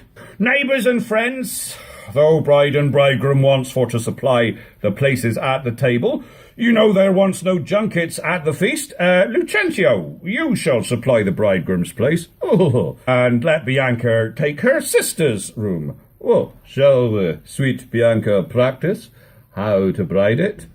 She shall, Lucentio. Come, gentlemen, let's go. Exeunt. Act 4, Scene 1. Enter Grumio. Fie, and all tired jades, and all mad masters, and all foul ways. Was ever man so beaten? Was ever man so rayed? Was ever man so weary? I am come before to make a fire, and they are coming after to warm them. Now, were not I a little pot and soon hot, my very lips might freeze to my teeth, my tongue to the roof of my mouth, my heart in my belly, ere I should come by a fire to thaw me, but I with blowing the fire shall warm myself. for considering the weather, a taller man than I will take cold. Holla ho, Curtis! Enter Curtis. Who is it that calls so coldly? A piece of ice. If thou doubt it, thou mayst slide from my shoulder to my heel with no greater a run but mine head and my neck. A fire, good Curtis! Is my master and his wife coming, Grumio? Aye, Curtis, aye, and therefore fire, fire, cast on no water. Is she so hot a shrew as she's reported? Well, she was, good Curtis, before this frost. But thou knowest winter tames man, woman, and beast, for it hath tamed my old master and my new mistress, and myself, fellow Curtis. Oh, you 3-inch fool. I'm no beast. Oh, am I but 3 inches? Why, thy horn is a foot, and so long am I at the least. But wilt thou make a fire, or shall I complain on thee to our mistress, whose hand she being now at hand, thou shalt soon feel to thy cold comfort for being slow in thy hot office? I prithee, good Grumio, tell me, how goes the world? A cold world, Curtis, in every office but thine, and therefore fire, do thy duty, and have thy duty, for my master and mistress are almost frozen to death. Well, there's fire ready, and therefore, good Grumio, the news. Why, Jack boy, ho boy, and as much news as wilt thou. Oh, come, you're still full of coney catching. Why, therefore, fire, for I have caught extreme cold. Where's the cook? Is supper ready? The house trimmed, rushes strewed, cobwebs swept, the serving men in their new fustian, the white stockings, and every officer his wedding garment on? Be the jacks fair within, the Jills fair without, the carpets laid, and everything in order? All ready, and therefore I pray thee, news. First, oh, my horse is tired, my master and mistress fallen out. How? Out of their saddles into the dirt, and thereby hangs a tale. Well, let's have good Grumio. Lend thine ear. Here. There! Ah! Oh, this is to feel a tale, not to hear a tale. And therefore 'tis called a sensible tale, and this scuff was but to knock at your ear and beseech listening. Now I begin. Imprimis, we came down a foul hill, my master riding behind my mistress. Both on one horse? What's that to thee? Why, a horse? Well, tell thou the tale. But hadst thou not crossed me, thou shouldst have heard how her horse fell, and she under her horse. Thou shouldst have heard in how miry a place, how she was bemoiled, how he left her with the horse upon her, how he beat me because her horse stumbled, how she waded through the dirt to pluck him off me, how he swore, how she prayed that never prayed before, how I cried, how the horses ran away, how her bridle was burst, how I lost my crupper with many things of worthy memory which now shall die in oblivion, and thou return unexperienced to thy grave. By this reckoning he's more shrew than she. Aye, and that thou and the proudest of you all shall find when he comes home. But what talk I of this? Call forth Nathaniel, Joseph, Nicholas, Philip, Walter, Sugarsop, and the rest. Let their heads be sleekly combed, their blue coats brushed, and their garters of an indifferent knit. Let them curtsy with their left legs, and not presume to touch a hair of my master's horse-tail till they kiss their hands. Are they all ready? They are. Call them forth. Do you hear, ho? You must meet my master to countenance my mistress. Why, she hath a face of her own. Well, who knows not that? Thou, it seems, that calls for company to countenance her. I call them forth to credit her. Enter 4 or 5 servingmen. Why, she comes to borrow nothing of them. Welcome, good Grumio. Hannah Grumio. What Grumio? Fellow Grumio. Hannah, old lad. Gru welcome you. How now you? What you, fellow you? And thus much for greeting. Now, my spruce companions, is all ready and all things neat. All things is ready. How neat is our master? E'en at hand, slighted by this, and therefore be not coxed passion. Silence! And here my master. Enter Petruchio and Catherine. Where be these knaves? What, no man at the door to hold my stirrup, nor to take my horse? Where's Nathaniel, Gregory, Philip? Here, sir, here, sir, here, sir, here, sir, here, sir, here, sir. You logger-headed and unpolished grooms. What, no attendance? No regard, no duty? Where's the foolish knave I said before? Here, sir, as foolish as I was before. You peasant swain, you whore son, Malhurst, drudge. Did I not bid thee meet me in the park and bring along these rascal knaves with thee? Nathaniel's coat, sir, was not fully made, and Gabriel's pumps were all unpinked in the heel, and there was no link to colour Peter's hat, and Walter's dagger was not come from sheathing. There were none fine but Adam, Ralph, and Gregory. The rest were ragged, old, and beggarly. Yet, as they are, here they are come to meet you. Go, rascals, go and fetch my supper in.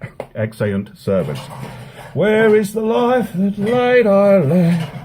Where art thou? Sit down, Catherine, and welcome. Suit. Enter servants with supper. What? When I say, nay, good sweet, be merry. Off with my boots, you rogues, you villains. When? It was the friar of orders grey as he forth walked on his way. Ah, you rogue!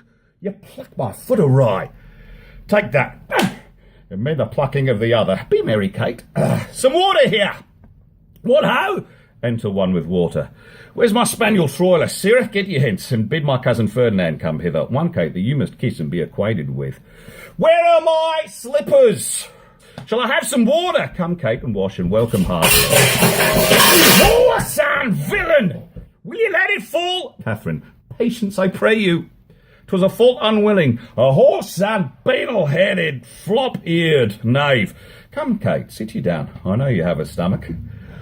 Will you give thanks, sweet Kate, or shall I? What's this, mutton? Aye. Who brought it? Aye. It is burnt. And so is all the meat. What dogs are these? Where's the rascal cook? How durst you villains bring it from the dresser and serve it thus to me that love it not? There! Take it to you, creatures, caps, and all! You headless joltheads and unmannered slaves! What do you grumble? I'll be with you straight! He chases the servants away. I pray you, husband, be not so disquiet. The meat was well, if you were so contented. I tell thee, Kate, 'twas burnt and dried away, and I expressly am forbid to touch it, for it engenders choler. Planteth anger. And better 'twere that both of us did fast, since of ourselves are choleric, than feed it with such over-roasted flesh. Be patient. Tomorrow shall be mended. And for this night we'll fast for company. Come, I'll bring thee to thy bridal chamber. Exeunt. Enter servants, severally. Peter, didst ever see the like? He kills her in her own humour. Enter Curtis. Where is he?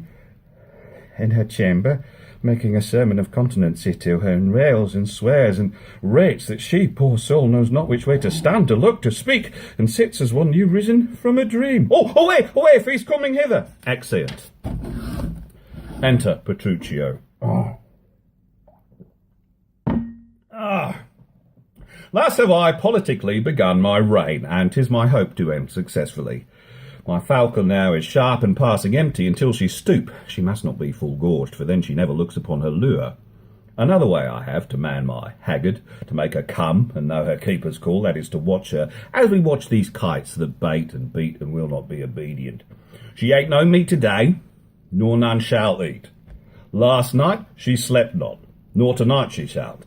As with the meat, some undeserved fault I'll find about the making of the bed. And here I'll fling the pillow, there the bolster, this way the coverlet, another way the sheets, aye, and amid this hurly I intend that all is done in reverent care of her. And in conclusion, she shall watch all night. And if she chance to nod, I'll rail and brawl, and with the clamour keep her still awake. This is a way to kill a wife with kindness, and thus I'll curb her mad and headstrong humour.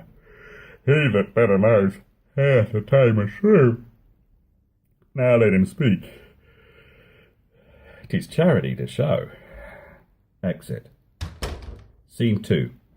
Enter Tranio as Lucentio and Hortensio as Licio. Is't possible, friend Licio, that Mistress Bianca doth fancy any other but Lucentio? I tell you, sir, she bears me fair in hand. Sir, or to satisfy you in what I have said, stand by and mark the manner of his teaching. They stand aside. Enter Bianca and Lucentio as Cambio. Now, mistress, profit you in what you read. What master read you? First resolve me that. I read that I profess the art to love, and may you prove, sir, master of your art. While you, sweet dear, prove mistress of my heart. They stand aside.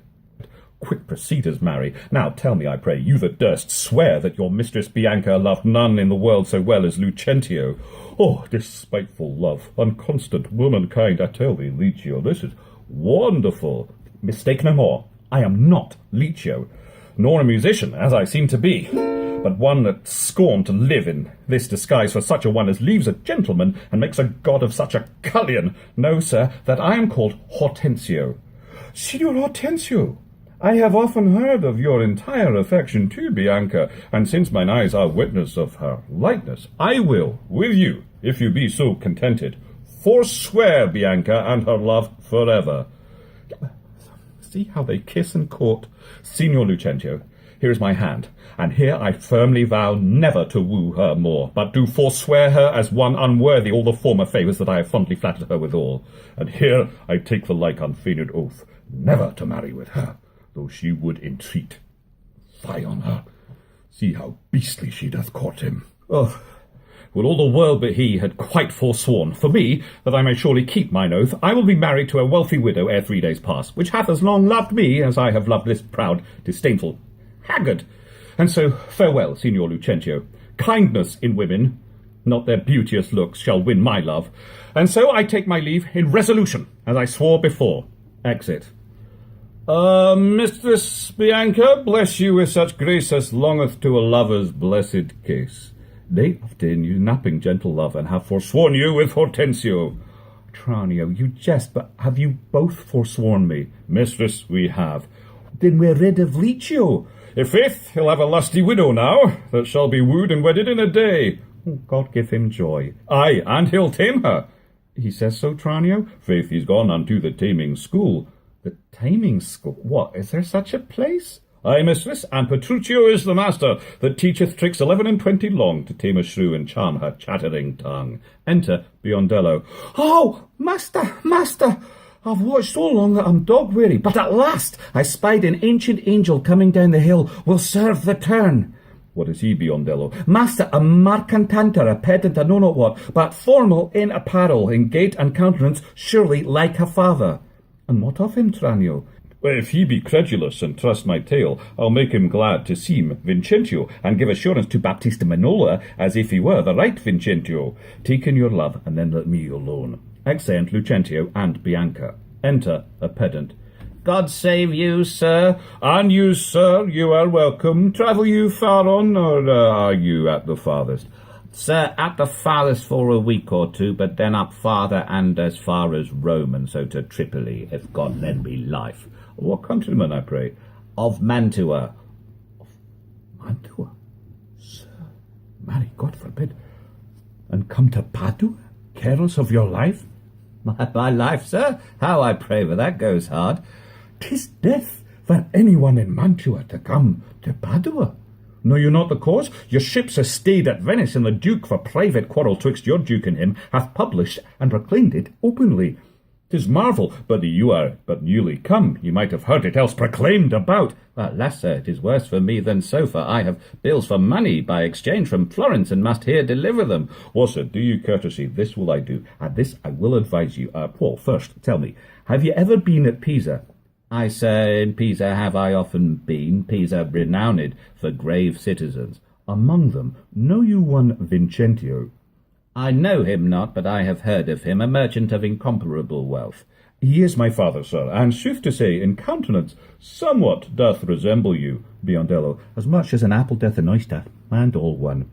Now, to save your life in this extremity, this favour will I do you for his sake, and think it not the worst of all your fortunes that you are like to Sir Vincentio. His name and credit shall you undertake, and in my house you shall be friendly lodged. Look that you take upon you as you should, you understand me, sir? So shall you stay till you have done your business in the city. If this be courtesy, sir, accept of it. Oh, sir, I do, and will repute you ever the patron of my life and liberty. Then go with me to make the matter good. This, by the way, I'll let you understand. My father is here looked for every day to pass assurance of a dower in marriage twixt me and one Baptista's daughter here. In all these circumstances I'll instruct you. Go with me to clothe you as becomes you. Exeunt. Scene 3. Enter Catherine and Grumio. No, forsooth, I dare not for my life. The more my wrong, the more his spite appears. What, did he marry me to famish me? Beggars that come unto my father's door upon entreaty have a present alms, or if not elsewhere they meet with charity. But I, who never knew how to entreat, nor never needed that I should entreat, am starved for meat, giddy for lack of sleep, with oaths kept waking, and with brawling fed, and that which spites me more than all these ones, he does it under name of perfect love, as who should say, if I should sleep or eat, 'twere deadly sickness or else present death. I prithee, go and get me some repast, I care not what, so it be wholesome food. What say you to neat's foot? 'Tis passing good, I prithee, let me have it. Oh, no, I fear it is too choleric a meat. How say you to a fat tripe finely broiled? I like it well, good Grumio, fetch it me. No, I cannot tell, I fear 'tis choleric. What say you to a piece of beef and mustard? A dish that I do love to feed upon. Aye, but the mustard is too hot a little. Why then the beef, and let the mustard rest? Oh, nay, then I will not. You shall have the mustard, or else you'd have no beef of Grumio. Well, then both or one or anything thou wilt. Why then the mustard without the beef. Go! Get thee gone! Thou false deluding slave! Thou feeds me with the very name of meat! Sorrow on thee, and all the pack of you a triumph thus against my misery! Go, get thee gone, I say! Enter Petruchio and Hortensio with meat. How fares my Kate? Oh, what sweeting, all amort. Mistress, what cheer? Faith, as cold as can be. Pluck up thy spirits, look cheerfully upon me. Here, love, thou seest how diligent I am to dress thy meat myself, and bring it thee. I'm sure, sweet Kate, this kindness merits thanks. What? Not a word? Well, nay, then thou lovest it not, and all my pains is sorted to no proof. Here, take away the dish. I pray you, let it stand. The poorest service is repaid with thanks, and so shall mine before you touch the meat. I thank you, sir. Signor Petruchio, fie, you are to blame. Come, Mistress Kate, I'll bear you company. Eat it all up, Hortensio, if thou lovest me. Much good do it unto thy gentle heart. Kate, eat apace. And now, my honey love, will we return unto thy father's house, and revel it as bravely as the rest, with silken coats and caps and golden rings, with ruffs and cuffs and farthingales and things, with scarves and fans and double change of bravery, with amber bracelets, beads, and all this knavery. Ah, what, hast thou died? The tailor stays thy leisure to deck thy body with this ruffling treasure. Enter tailor with the gown. Come, tailor, let us see these ornaments. Lay forth the gown. Enter haberdasher with a cap. What news with you, sir? Here is the cap your worship did bespeak. What? This was moulded on a porringer, a velvet dish. Fie, 'tis lewd and filthy. Why, 'tis a cockle or a walnut shell, a knack, a toy, a trick, a baby's cap. Now away with it. Come, let me have a bigger. I'll have no bigger. It's to fit the time, and gentlewomen wear such caps as these. Or when you are gentle, you shall have one too, and not till then. That will not be in haste. Why, sir, I trust I may have leave to speak, and speak I will. I am no child, no babe. Your betters have endured me say my mind, and if you cannot, well, best you stop your ears. My tongue will tell the anger of my heart, or else my heart concealing it will break, and rather than it shall, I will be free, even to the uttermost as I please, in words. Why, thou sayest true. It is a paltry cap, a custard coffin, a bauble, a silken pie. I love thee well, in that thou likest it not. Love me or love me not, I like the cap, and it I will have, or I will have none. Exit haberdasher. Thy gown? Come, tailor, let's see it. Oh, mercy. God, what masking stuff is here? What's this, a sleeve? It's like a demi-cannon. What, up and down carved like an apple tart? Is snip and nip and cut and slish and slash like to a scissor in a barber's shop. Why, what a devil's name, tailor, call'st thou this? I see she's like to have nor cap nor gown. You bid me make it orderly and well, according to the fashion and the time. Or marry, and did, but if you remembered, I did not bid you mar it to the time. Go hop me over every kennel home, for you shall hop without my custom, sir. Oh, none of it. Hence, make your best of it. I never saw a better fashioned gown, more quaint, more pleasing, nor more commendable. Belike you mean to make a puppet of me? Why, true, he means to make a puppet of thee. No, she says your worship means to make a puppet of her. Oh, monstrous arrogance.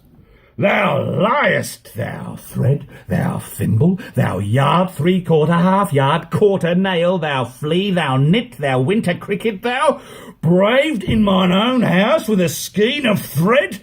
Away, thou rag, thou quantity, thou remnant, or I shall so bemeet thee with thy yard as thou shalt think on prattling whilst thou livest. I tell thee, that thou hast marred her gown. Your worship is deceived. The gown is made just as my master had direction. Grumio gave order how it should be done. I gave him no order, I gave him the stuff.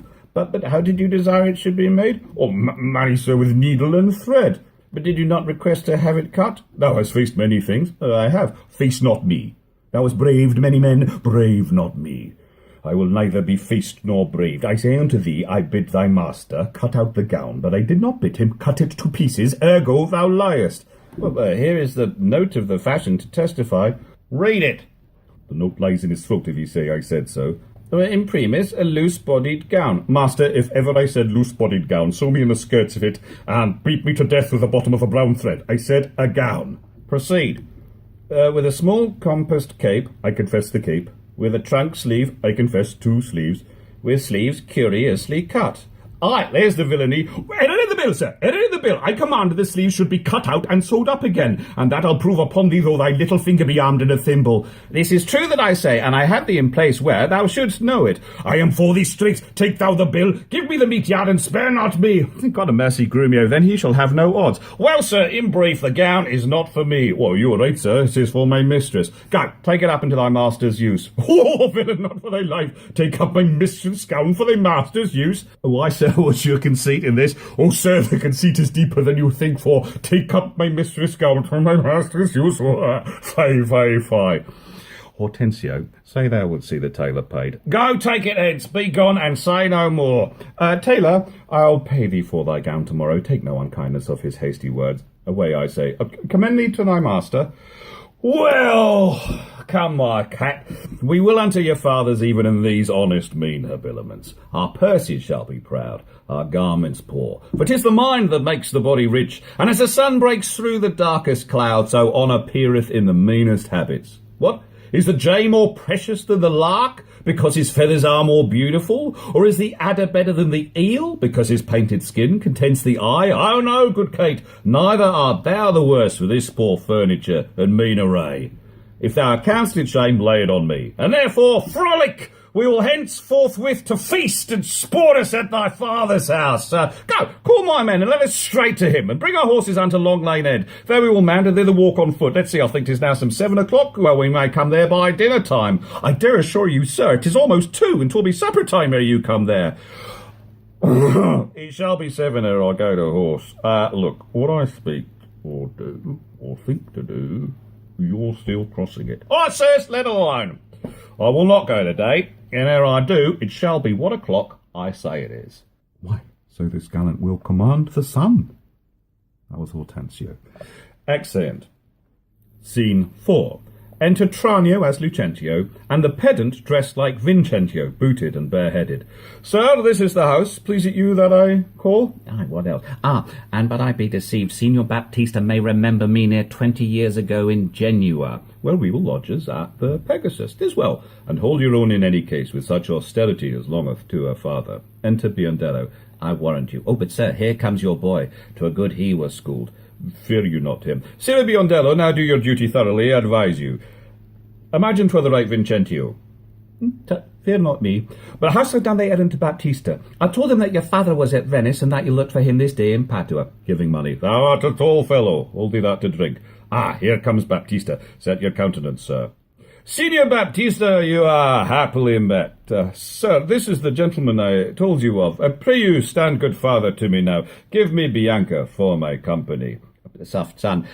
Sir, by your leave, having come to Padua to gather in some debts, my son Lucentio made me acquainted with a weighty cause of love between your daughter and himself, and for the good report I hear of you, and for the love he beareth to your daughter, and she to him, to stay him not too long, I am content in a good father's care to have him matched, and if you please to light no worse than I upon some agreement, me shall you find ready and willing, with one consent to have her so bestowed, for curious I cannot be with you, Signor Baptista, of whom I hear so well. Sir, pardon me in what I have to say. Your plainness and your shortness please me well. Right true it is that your son Lucentio here doth love my daughter, and she loveth him, or both dissemble deeply their affections. And therefore, if you say no more than this, that like a father you will deal with him and pass my daughter a sufficient dower, well, the match is made and all is done. Your son shall have my daughter with consent. Thank you, sir. Well, then, do you know best we be affied, and such assurance ta'en as shall with either part's agreement stand? We're not my house, Lucentio, Lucentio, for you know pitches have ears, and I have many servants. Besides, old Gremio is hearkening still, and happily we might be interrupted. Well then, at my lodging, and it like you, where doth my father lie? And there this night will pass the business privately, and well. Send for your daughter by your servant here. My boy shall fetch the scrivener presently. The worst is this, that as for slender warding, you'd like to have a thin and slender pittance. Well, likes me well. Cambio, hie you home, and bid Bianca make her ready straight, and if you will, tell what hath happened. Lucentio's father is arrived in Padua, and how she's like to be Lucentio's wife. Exit Lucentio. I pray the God she may with all my heart. Well, darling, not with the gods, but get thee gone. Exit Biondello. Signor Baptista, shall I lead the way? Welcome. One mess is like to be your cheer. Come, sir, we will better it in Pisa. I follow you. Excellent. Scene 5. Enter Lucentio and Biondello. Cambio! What sayest thou, Biondello? You saw my master wink and laugh upon you? Biondello, what of that? Oh, faith, nothing, but he's left me here behind to expand the meaning or moral of his signs and tokens. I pray thee, moralise them. Well, then, thus. Baptista is safe, talking with the deceiving father of a deceitful son. And what of him? Well, his daughter is to be brought by you to the supper, and then the old priest at St. Luke's church is at your command at all hours. And what of all this? Well, I cannot tell, except they are busied about a counterfeit assurance. Take you assurance of her cum privilegio ad imprimendum solum. To the church take the priest clerk and some sufficient honest witnesses. If this be not what you look for, I have no more to say, but bid Bianca farewell for ever and a day. Hearest thou, Biondello? I cannot tarry. I know a wench married in an afternoon, and she went to the garden for parsley to stuff a rabbit, and so may you, sir, and so adieu, sir. My master hath appointed me to go to St. Luke's to bid the priest be ready to attend against you come with your appendix. Exit. I may and will, if she be so contented. No, she will be pleased, and wherefore should I doubt? Hap what hap may, I'll roundly go about her. It shall go hard if Cambio go without her. Exit. Scene 6. Enter Petruchio, Catherine, Hortensio, and servants. Oh, come on, in God's name! Once more toward our fathers. Oh, good Lord! How bright and goodly shines the moon! The moon? The sun? It's not moonlight now. I say it is the moon that shines so bright. I know it is the sun that shines so bright. Nah, by my mother's son! And that's myself. It shall be moon or star or what I list or ere I journey to your father's house. Oh, go on, fetch our horses back again. Evermore crossed and crossed, nothing but crossed. Say as he says, or we shall never go. Forward, I pray. Since we have come so far, and be it moon or sun or what you please, and if you please to call it a rush candle, henceforth I vow it shall be so for me. Why, say it is the moon. I know it is the moon. Well, nay, then you lie. It is the blessed sun. Well, then God be blessed, it is the blessed sun. But sun it is not, when you say it is not. And the moon changes even as your mind. What you will have it named, even that it is, and so it shall be, still, for Catherine. Petruchio, go thy ways. The field is won. Well, forward, forward! Thus the bowl should run, not unluckily against the bias. But soft company is coming here. Enter an old man. Good morrow, gentle mistress, where away? Tell me, sweet Kate, and tell me truly too, hast thou beheld a fresher gentlewoman, such war of white and red within her cheeks? What stars do spangle heaven with such beauty as those two eyes become that heavenly face? Fair lovely maid, once more good day to thee. Sweet cat, embrace her for her beauty's sake. It will make the man mad to make the woman of him. Young budding virgin, fair and fresh and sweet, whither away, or where is thy abode? Happy the parents of so fair a child, happier the man whom favourable stars allots thee for his lovely bedfellow. Kate, I hope thou art not mad. This is a man, old, wrinkled, faded, withered, not a maiden, as thou sayest it is. Pardon, old father, oh my mistaking eyes that have been so bedazzled with the sun that everything I look on seemeth green. Now I perceive thou art irreverent father. Pardon, I pray me, for my mad mistaking. Adieu, good old grandsire, and with all make known which way thou travellest. If along with us, we shall be joyful of thy company. Well, fair sir, and you, my merry mistress, that with your strange encounter much amused me. My name is called Vincentio, my dwelling Pisa, and bound I am to Padua there to visit a son of mine which long I have not seen. What is his name? Lucentio, gentle sir. Happily met. Well, the happier for thy son. And now by law as well as reverend age I may entitle thee my loving father. O thy sister to my wife, this gentlewoman, thy son by this, hath married. I wonder not, nor be not grieved. She's of good esteem, a dowry wealthy, and a worthy birth beside, so qualified as may beseem the spouse of any noble gentleman. Well, let me embrace with old Vincentio, and wonder we to see thy honest son, who will of thy arrival be full joyous. Oh, but is this true, or is it else your pleasure, like pleasant travellers, to break a jest upon the company you overtake? I do assure thee, father, so it is. Come, go along, and see the truth hereof, for our first merriment hath made thee jealous. Exeunt all but Hortensio. Well, Bertuccio, this has put me in heart. Have to my widow, and if she be froward, then thou hast taught Hortensio to be untoward. Exit. Act 5, Scene 1. Enter Biondello, Lucentio, presumably now dressed as Lucentio, not Cambio the tutor, and Bianca. Gremio is out before, I guess, to one side. Softly and swiftly, sir, for the priest is ready. I fly Biondello, but they may chance to need thee at home. Therefore, leave us. Knee faith, I'll see to the church and get back, and then come back to my masters as soon as I can. Exeunt, Lucentio, Bianca, and Biondello. Well, I marvel Cambio comes not all this while. Enter Petruchio, Catherine, Vincentio, Grumio, with attendants. Sir, here's the door. This is Lucentio's house. My father's bears more towards the marketplace. Thither must I, and here I leave you, sir. You shall not choose but drink before you go. I think I shall command your welcome here, and by all likelihood some cheer is toward. He knocks. They're busy within. You were best knock louder. Vincentio knocks again. The pedant looks out of the window. What's he that knocks as he would beat down the gate? Is Signor Lucentio within, sir? He's within, sir, but not to be spoken withal. What if a man bring him £100 or two to make merry withal? Keep your £100 to yourself. He shall need none so long as I live. Well, nay, I told you your son was well beloved in Padua. Do you hear, sir? To leave frivolous circumstances, I pray you tell Signor Lucentio that his father is come from Pisa and is here at the door to speak with him. Thou liest. His father is come from Padua and here looking out of the window. Art thou his father? Aye, sir, well, so his mother says, if I may believe her. Why, how now, gentlemen? Why, this is flat knavery to take upon you another man's name. Lay hands on the villain. I believe it means to cozen somebody in the city under my countenance. Enter Biondello.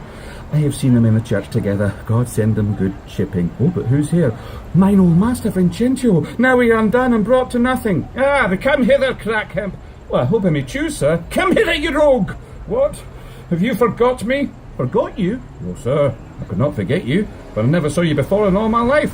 What, you notorious villain, didst I never see thy master's father, Vincentio? Oh, what, my old worshipful old master? Yes, marry, sir. See where he looks out of the window. So indeed. Help! Help! Help! There's a madman will murder me! Exit.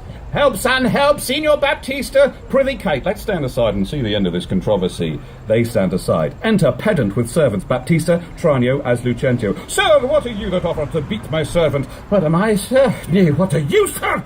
Oh, immortal gods! Oh, fine villain!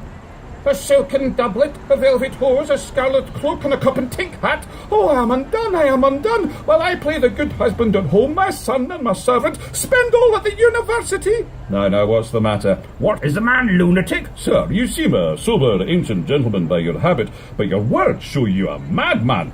Why, sir, what sons it you? What if I wear pearl and gold? I thank my good father I'm able to maintain it. The father? Oh, villain, he's a sailmaker in Bergamo. You mistake, sir. You mistake, sir. Pray, what do you think is his name? His name? Well, as if you knew not his name. I brought him up ever since he was 3 years old. And his name is Tranio. Away, mad ass. His name is Lucentio, and he is mine only son, and heir to the lands of me, Signor Vincentio. Lucentio? He hath murdered his master! Lay hold on him, I charge you in the Duke's name. Oh, my son, my son. Tell me, thou villain, where is my son Lucentio?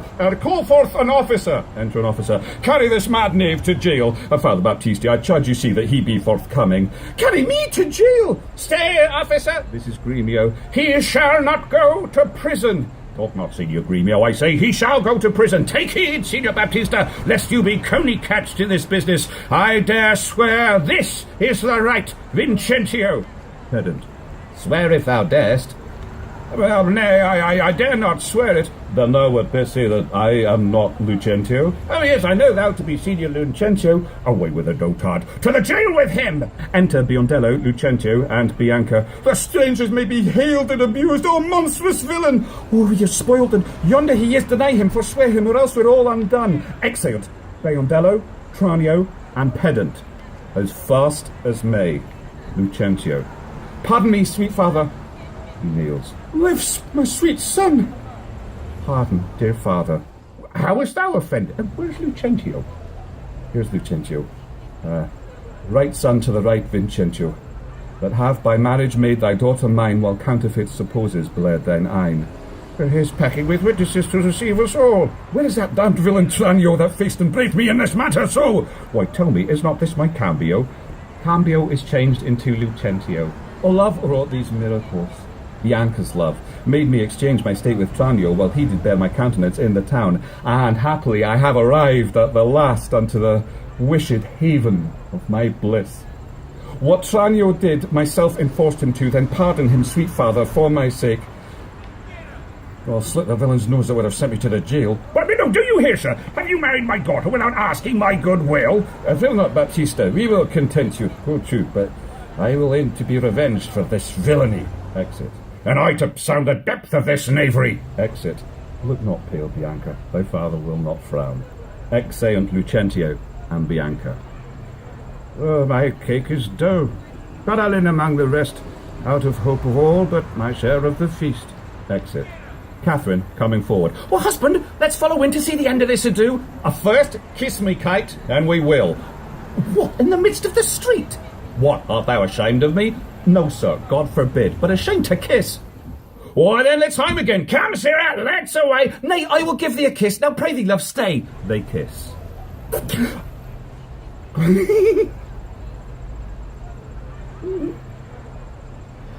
Isn't this swell? Come, my sweet Kate. Better once than never. And never too late. Exeunt.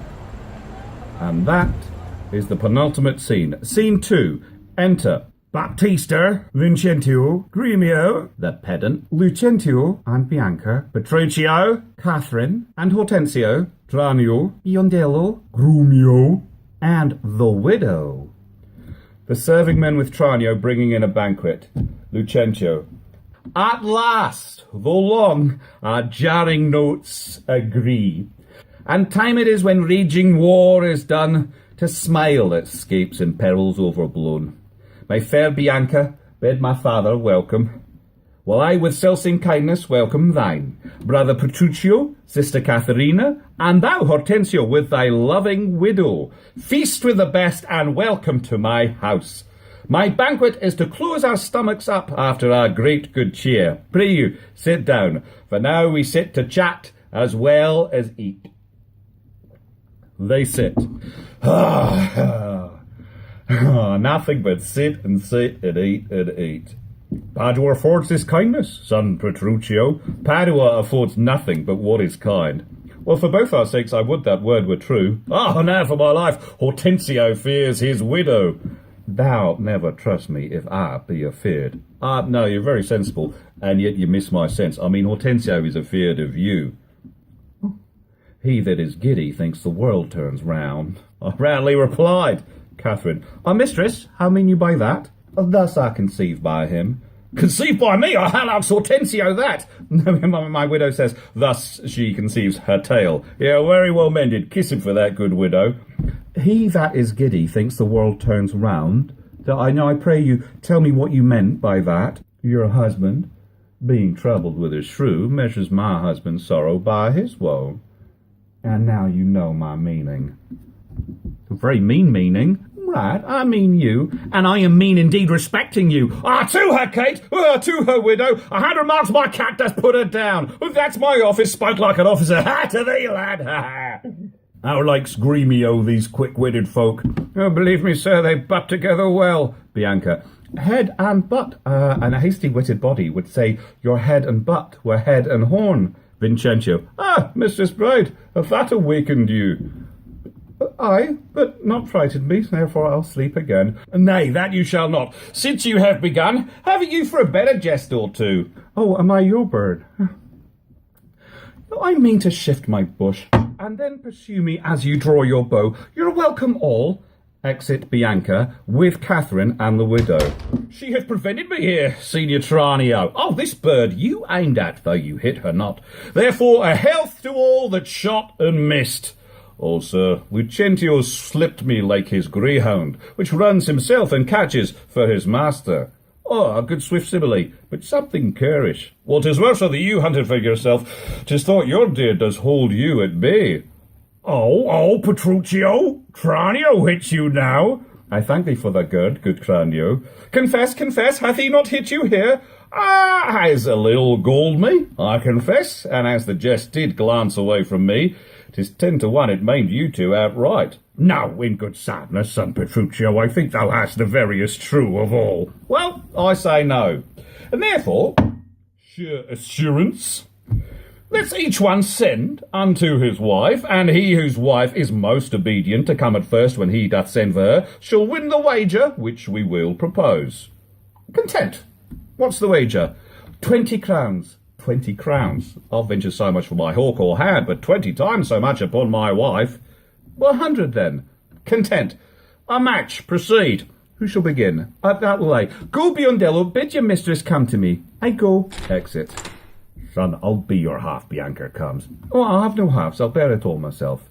Enter Biondello. How now? What news? Sir, my mistress sends you word that she is busy and she cannot come. How? She's busy and she cannot come. Is that an answer? Gremio. Aye, and a kind one too. Pray God, your wife sends you not a worse. Yeah, I hope better. Sirrah Biondello, go and entreat my wife to come to me forthwith. Exit Biondello. Oh, entreat her? Nay, then she must needs come. I'm afraid, sir, do what you can. Enter Biondello. Yours will not be entreated. Now, where's my wife? She says ye have some goodly jest in hand. She will not come. She bids you come to her. Worse and worse? She will not come. Oh, vile! Intolerable! Not to be endured! Sirrah Grumio, go to your mistress, say our commander come to me. Exit Grumio. Well, I know our answer. What? She will not. The fouler fortune mine, and there an end. Enter Catherine. Now, by my hold'em. Here comes Katharina. What is your will, sir? That you send from me? Where's your sister and Hortensio's wife? They sit conferring by the parlour fire. Go fetch them hither. If they deny to come, swinge me them soundly forth unto their husbands. Away, I say, and bring them hither straight. Exit Catherine. Here is a wonder, if you talk of wonders. And so it is. I wonder what it bodes. Marry, peace it bodes, and love, and quiet life, an awful rule and right supremacy, and to be short, what not but sweet and happy. Now fair befall thee, good Petruchio, the wager thou hast won, and I will add unto their losses 20,000 crowns. Another dowry to another daughter, for she is changed as she yet never been. Nay, I'll win my wager better yet, and show more sign of her obedience, a new built virtue and obedience. Enter Catherine, Bianca, and the widow. See where she comes, and brings your froward wives as prisoners to her womanly persuasion. Catherine, that cap of yours becomes you not. Off with that bauble, throw it underfoot. Catherine throws down her cap. Widow. Lord, let me never have a cause to sigh till I be brought to such a silly pass. Bianca. Fie. What a foolish duty call you this? I would your duty were as foolish too. The wisdom of your duty, fair Bianca, hath cost me 100 crowns in supper time. Well, the more fool you for laying on my duty. Catherine, I charge thee. Tell these headstrong women what duty they do owe their lords and husbands. Come, you're mocking. We will have no telling. Come on, I say. And first begin with her? She shall not. I say she shall. You first begin with her. Catherine, fie. Unknit that threatening, unkind brow, and dart not scornful glances from those eyes to wound thy lord, thy king, thy governor. It blots thy beauty as frosts do bite the meads, confounds thy fame as whirlwinds shake fair buds, and in no sense is meet or amiable. A woman moved is like a fountain troubled, muddy, ill-seeming, thick, bereft of beauty, and while it is so, none so dry or thirsty will deign to sip or touch one drop of it. Thy husband is thy lord, thy life, thy keeper, thy head, thy sovereign, one that cares for thee, and for thy maintenance commits his body to painful labour, both by sea and land, to watch the night in storms, the day in cold, whilst thou liest warm at home, secure and safe, and craves no other tribute at thy hands but love, fair looks, and true obedience, too little payment for so great a debt. Such duty as the subject owes the prince, even such a woman oweth to her husband. And when she's froward, peevish, sullen, sour, and not obedient to his honest will, what is she but a foul contending rebel, and graceless traitor to her loving lord? I'm ashamed that women are so simple to offer war where they should kneel for peace, or seek for rule, supremacy, and sway when they are bound to serve, love, and obey. Why are our bodies soft and weak and smooth, unapt to toil and trouble in the world, but that our soft conditions and our hearts should well agree with our external parts? Come, you froward and unable worms. My mind hath been as big as one of yours, my heart is great, my reason haply more, to bandy word for word, and frown for frown. But now I see our lances are but straws, our strength is weak, our weakness past compare, that seeming to be most which we indeed least are. Then veil your stomachs, for it is no boot, and place your hands below your husband's foot, in token of which duty, if he please, my hand is ready. May it do him ease.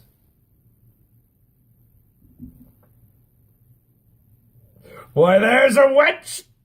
Come on and kiss me, Kate. They kiss. Well, go thy ways, old lad, for thou shalt hat. 'Tis a good hearing when children are toward, but a harsh hearing when women are froward. Come, Kate, we'll to bed.